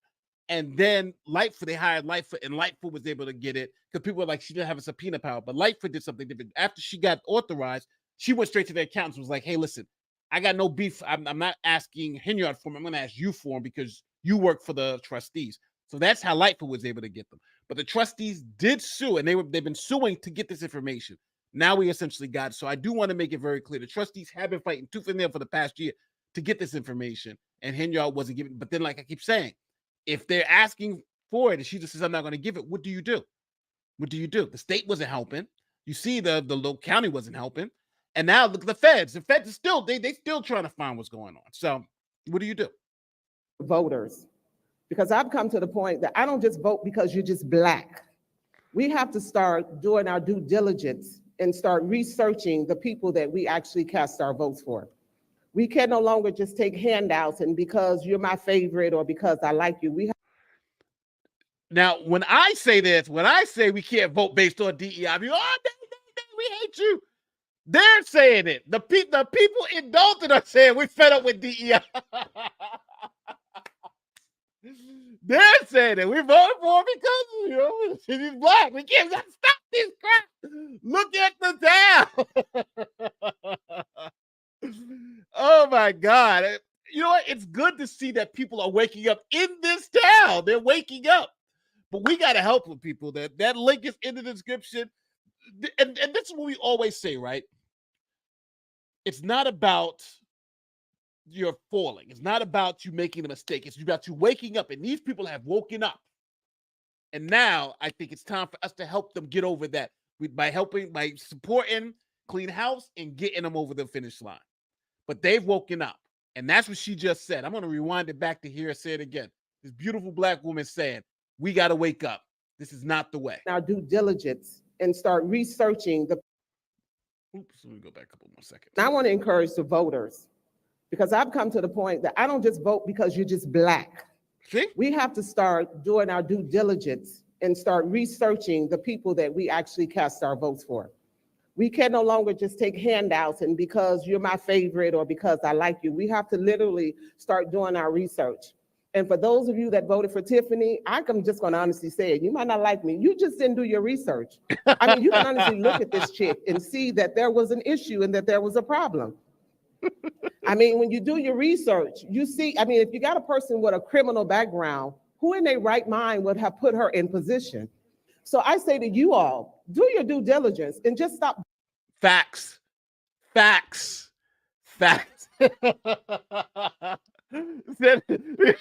wasn't a secret that she was some crazy lunatic. But you guys still voted for her. She's making it. She's fitting hardcore facts.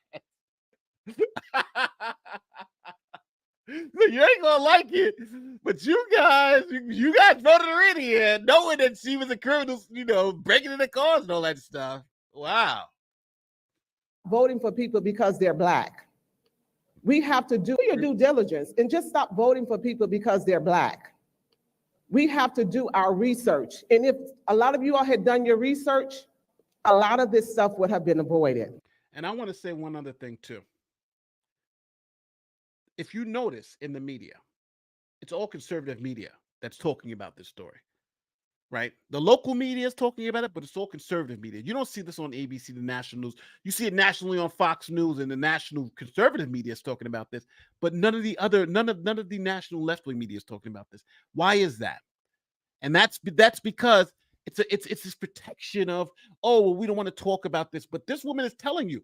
She's a Black woman in Dolton saying we need to stop voting people just because they're Black, because they're women, because they're the most qualified person. That's what we need to. Now, it's probably going to be another Black person. Like I think Jason House happens to be Black, but he's highly qualified. He worked in finance and all this other stuff. But this woman is saying the same thing that I've been saying about this story from the beginning. We knew she was a clown. We knew she was a clown, but we still voted for her, not because she was a good person, not because she knew what the hell she was doing, because it was because of what she was instead of who she was. And now we're in this horrible, horrible mess. Oops, come on. That's all I'm going to have to say. You said enough.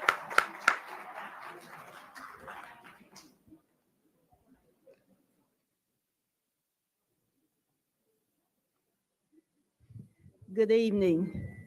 My name is Cynthia Brewer, and I moved here in September 2019, and I thought, it was a nice village at the time I moved here.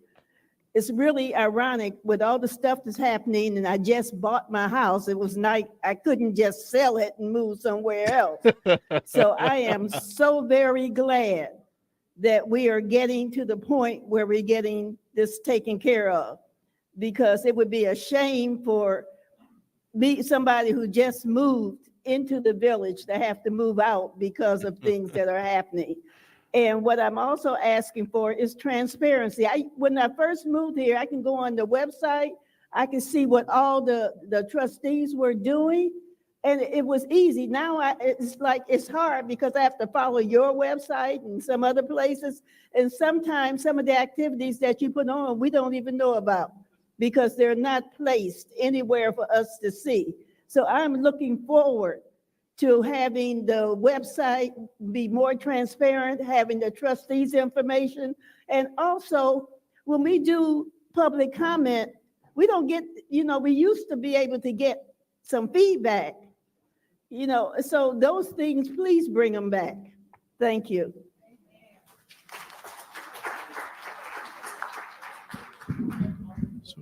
I want to thank everybody. We're going to be adjourning, so I think Trustee Belcher, have a motion to adjourn. I hear the motion. A second. Clerk Key, please roll call. Trustee Norwood. Aye. Trustee Tammy Brown. Aye. Trustee House. Aye. Trustee Belcher. Aye. Meeting adjourned at 8:13 p.m. All right. I want to thank everybody. Hope to see you soon. It's great to see you. There are two phones where were they left? There are two phones that were left in the bathroom. These not. No, those not. I'm gonna try to call the boy Ed Steve and see what's up. Look, see if I can get him on right now. That's not hers. Two phones left in the bathroom. Somebody left two phones in the bathroom. But I will say this, people. Hey. I'm gonna pause this. I'm gonna go back. I will say this though, and I want to be very clear when I say this. It's not everyone wakes up at the same time. Not everyone wakes up at the same time. I think this village board, and I think the people of Dolton have finally woken up. And I think this is why, and I think that's why we need to go and try to help them as much as possible. And I said, again, it's not, no one's going to go save them. They're trying to save themselves. And most of the time we always say, what can we do to help? oh, this is such a horrible situation. This is the way to help. We can help them get her out. Now, they do need our help. This is the link to their Give, Send, Go. If you can just give 5 cents, 20 cents, whatever you can give just to help them get this woman out. They had their campaign. Jason House, who you saw on screen, is running for mayor. So if you can, please click on that link. Thank you, Linda, for putting in the description and help them out. I would appreciate it, and I am also going to be doing the same thing. So I'm going to also copy the presentation. I've asked for a copy of the presentation. They haven't sent it to me as of yet. Let me just check my email one more time. If I do get the presentation, I will be putting it up as soon as possible. Just did. Bank Pell. Let's see if anybody. So as soon as they, I asked Ed for it. So we will see. Let's look at some of these slides because we do still have this, so we can look at the slides. It's crazy. Where is the slide I want to say? So yeah, so they were about plus 5 million at one point. Oh, I can actually do this. Let me do this and zoom in. Yeah, at one point they were like plus 5 million, and then look at this. They're down for. So look, man, check out almost a $9 million. No audits. She just essentially spent all their money. She essentially just spent all their money. Now, I'll say this too. If you have more than $4,000 in your bank account, you have more money than the people of Dolton have in their funding in their account right now. That's crazy. That's crazy. They went from $2 million to about $4,000. She's fleeced them. She's totally fleeced them. This is crazy. Look at this. All their accounts, bank balances, 22 different accounts. Look at this one. When she came in, almost 1.5 million. When they looked at it, 700,000 gone. It's just where did all this money go? Here's the overtime for the police. This guy's salary is 72,000, and overtime alone he's double. He's more than double the salary. Salary 72,000, 140. He's more than double the salary, and this is 2 years. 2 years in a row. 2 years in a row.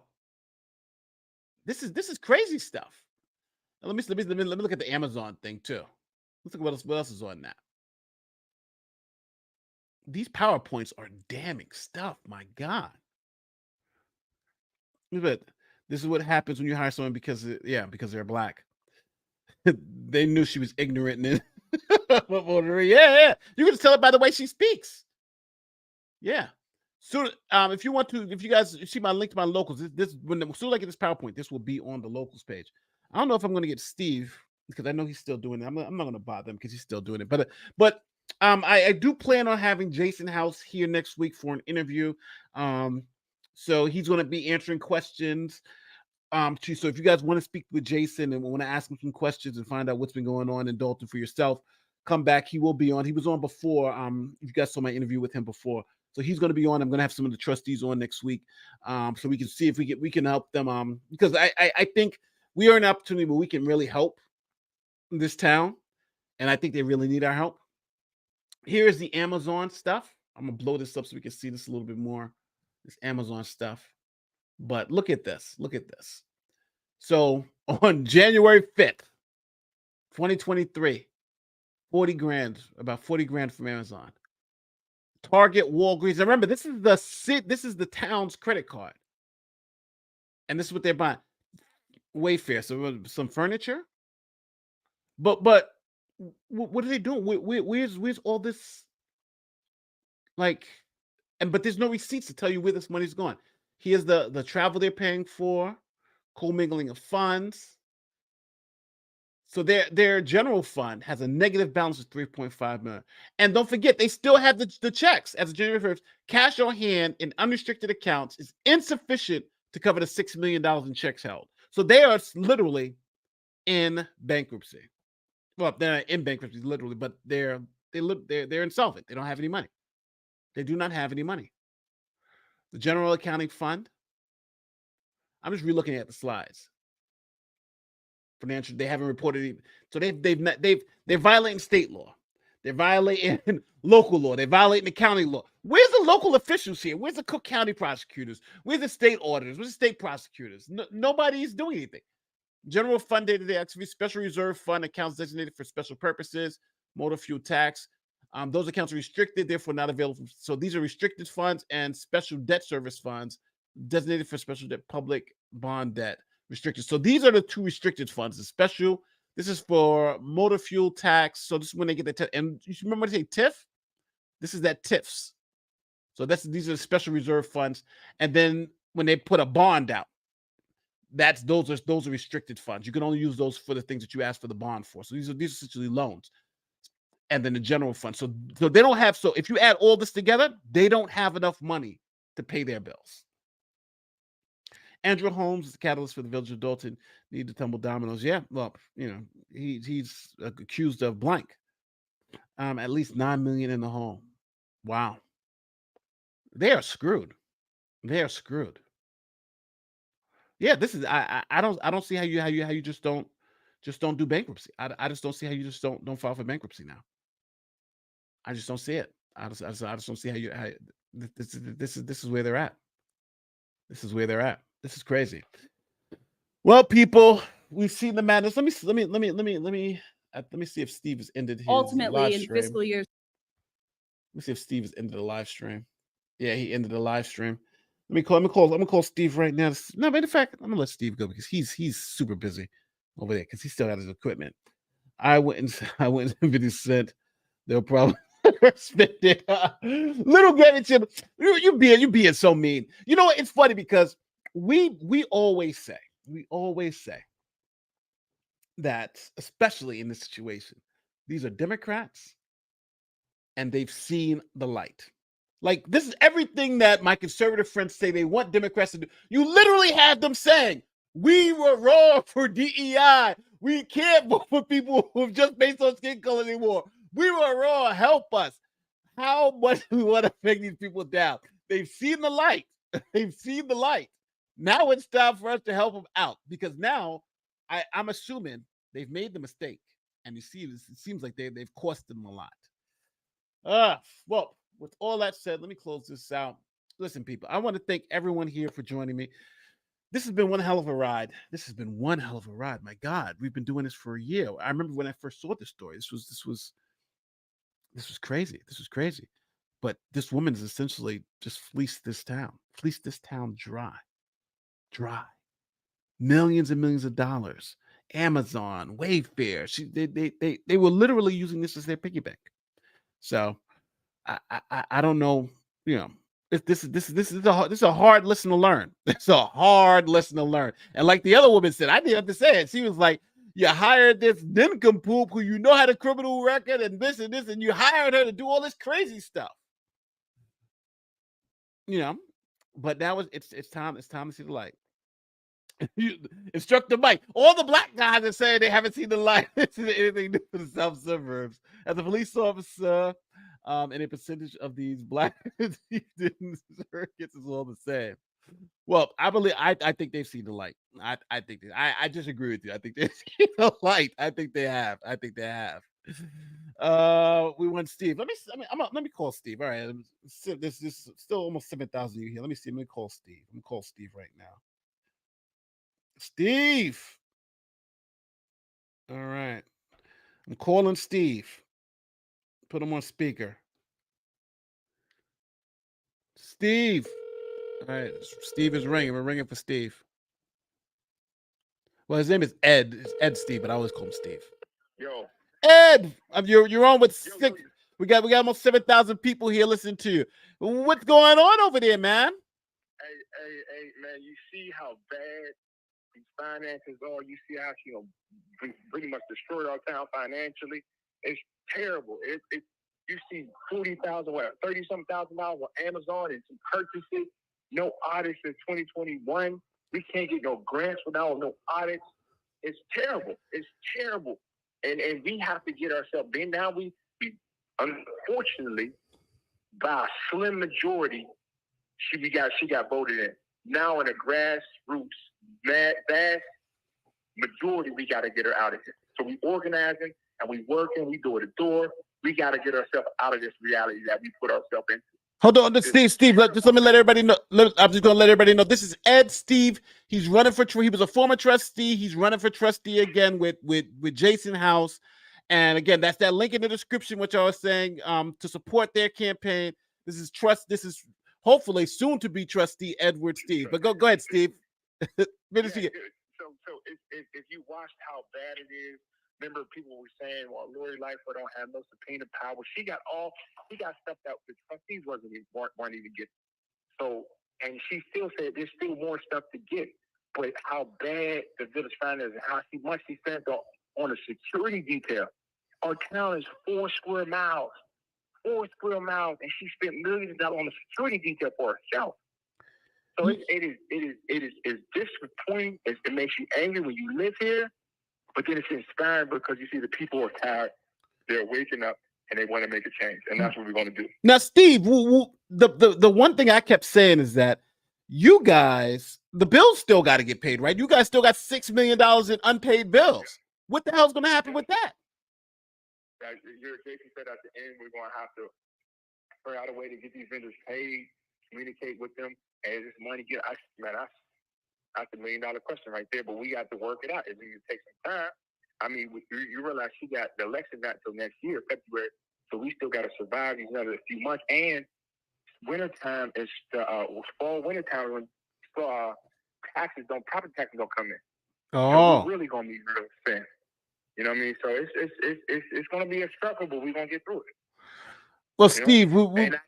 Go ahead. No, we are all pulling for you, man, and we all want to see the success of Dolton, and we know things went bad in the past, and I was skeptical of Lightfoot. I think she did a hell of a job. But right now, just to be, this is apocalyptic type finances right now, because you got $6 million in bills and you got $6 million spent. Where'd that money go, Steve? Where'd that money go? And if you see how much he was spending on overtime in the police department, how much the cops were making, how much this terrible chief of police we got Lacey was making, because he's really he should be getting paid salary, he's getting paid hourly and overtime. It's got to change. So we got to fight on our hands. Steve, quick question. What about because she said that she had the $6 million grant, so a question just came in. It said she lied about the grant. What happened to that grant money? She's supposed to have $6 million in grant money. What happened to that, Steve? She lied so beautiful. She lied so. She's such a good liar. It's so believable. She never got it. Never got it. $6.8 million. What she did was she budgeted. She put $6.8 million in the budget and spent like she had it and never got it. Never got it. And she said that I go get the bag and we got $6.8 million in grant money. Never got it. Wow. And that's how we ended. And she spent like she had it. She did the same thing at Thornton Township. Never got the grant money that she had. Said she got. Wow. And what happens, it's so believable. People are like, well, she got grant money. She got grant money, and she never proved it. And you see, you can't get no grant money without no audit. We had no audits in 2021. So we're not going to get no grant money. It's insane. It's insane. It's insane. It's insane. And she's going to keep lying. Everything's fake news. Everybody's lying on her. And no, these numbers don't lie. Numbers don't lie. It's black and white. People see firsthand how bad these finances are. If you would have been in the crowd and you heard the people responding when they seen the deficit and all the money she spent, how much man, it's terrible, brother. So we need, if you're listening to me, we need your help. If you can make a donation to help her to run this campaign, because she doesn't mind spending money, other people's money, and to do it every day. She's gonna throw a bunch of parties. She's gonna give a bunch of free giveaways, and we need your help. We need your help. And Steve, I gotta ask the hard question. I got some people asking me right now. Have you guys learned your lesson about hiring people based on them being the youngest woman or being black? Are we looking to hire people based on qualifications now? Is DEI dead in Dolton? It's dead. Excuse me, I never supported her from the get-go. Never support her. But if you look at Jason House and you look at his qualifications, and you look how he speaks, if you look how professional this meeting was today, it's nothing like the meeting that she runs. That's the type of meetings that we need, and that's what we represent in Dolton. So we're done with that. Everything got, and he's been a trustee for 8 years. He got the most votes out of the last election, and he's actually he's a certified financial officer for the company he works for. So he's educated, he's well spoken, he's calm and mild mannered, and he's more than qualified. And he's no longer the first. There ain't no more first this, first that. No more that. If you did with that, dead. That's over now. Well, right. Over with. Well, right now, I got your picture up on the screen. Right now, the last thing I'm gonna ask you before you go is this: what do you think Tiffany Henyard's response to all this is going to be? Because this is some damning information. He's going to blame it on Keith Freeman. Keith Freeman, and y'all want to keep him. It's Keith Freeman's fault, and they're all lying on me, and it's y'all fault because y'all kept Keith Freeman. That's what she's going to say. She's never going to take no accountability for nothing she does. That's the terrible. She would never say I had this wrong, I did this wrong. There's no accountability. It's everybody else's fault. You can pretty much bet on that. That's been her response the whole time. Well, I will say this. I'm saying this for the audience, and I'm saying this even for myself. We wish you the best. We are supporting you. Please go to the link in the description for the Gifts and Go. And if you can give $1, $2, $3, whatever you can give, help these people out, because you see the madness. You see they've been fighting tooth and nail, and now they finally got the information, and you have the information. This is all on display. This is absolute corruption in every absolute way. Nobody's coming to their help. They're helping themselves, and we can help them do it. We can make a difference, and by helping them, it's helping them get this woman out of here. So please support Ed Steve and all the other trustees. Clean House 2025, right? Give me a Clean House 2025 before you go, brother. Clean House 2025. All right, I'll see you guys next week, because you guys are coming on next week, right? You're going to answer some questions and stuff like that, right? Yes, sir. We'll do a whole live stream with Jason and everything. All right, cool. So all the real hard questions. All right, Jason House, Ed Steve are going to be coming on next week and discussing Dolton a little bit more, and then we get to see those Superman's response. I know you got to go clean up and take care of everything. Everyone's saying good luck and goodbye, and we'll see you next week, all right? How did you like that live stream with the slides and everything? The slides are good. If you can you send me the slides? Because everybody wants to see the slides. Everybody wants the slides. Please send them. Please email them to me. All that, yeah. As soon as I get your digital, I'll email it to Yeah, you. I got thousands of people wanting these slides, so please email it to me. Here's one person just super chatted, said 40K Amazon bill went to her parade, right? Shame. They're usually rewarded by going to the White House. Everyone else gets to lose their jobs in city service. Yes, this woman's crazy. She's fleeced you guys. But listen, let me get out of here. Thanks again. Great live stream, brother. And we will be seeing you next week. All right. Clean House 2025. Clean House 2025. All right. Thanks again. Thanks for taking my call, Steve. We'll talk. Yes, sir. That was Ed Steve. He's running for trustee. And okay. That was Ed Steve. He's running for trustee with Jason House. Said boo. I'm sorry he can't come on because he's got all his equipment there. I'm sorry. People are like, that was Ed Steve. Like, it's not Ed Steve. That was Ed Steve. So with that being said, thank you guys so much for joining me. Thank you guys for all the super chats, and thank you guys for watching so forth. For the 6,000 of you here, join us next week. We're going to have the trustees here, and we're going to be talking about this. And don't come and give oh, we love you. Ask these hard questions. You see, they're willing to answer the hard questions. They're willing to answer the hard questions. They are like, they understand. When they come here, we're going to ask them the hard questions. Why the hell would you hire somebody running a burger joint? Why are you doing this? You saw that she could barely speak before. Why did you endorse her? You need to ask House that when he comes in. Why the hell would you endorse her? Right? These are the questions that you guys need to ask, and these are the questions that hopefully will be asked next week when they are here. Ed Steve is a great guy. So is Jason House. I've met them both. They're amazing people, and they need our help. So, with that being said, I will see you guys later. And again, thanks again for everything. And I think we have some more videos coming out next week. We got my friend Ron Coleman's going to be in a couple of videos. We got a whole bunch of other lawyers going to be coming in some more videos. So we got a lot of great stuff coming up. Thanks again for watching, and I'll see you in the next one. Peace. I'm going to end this live stream.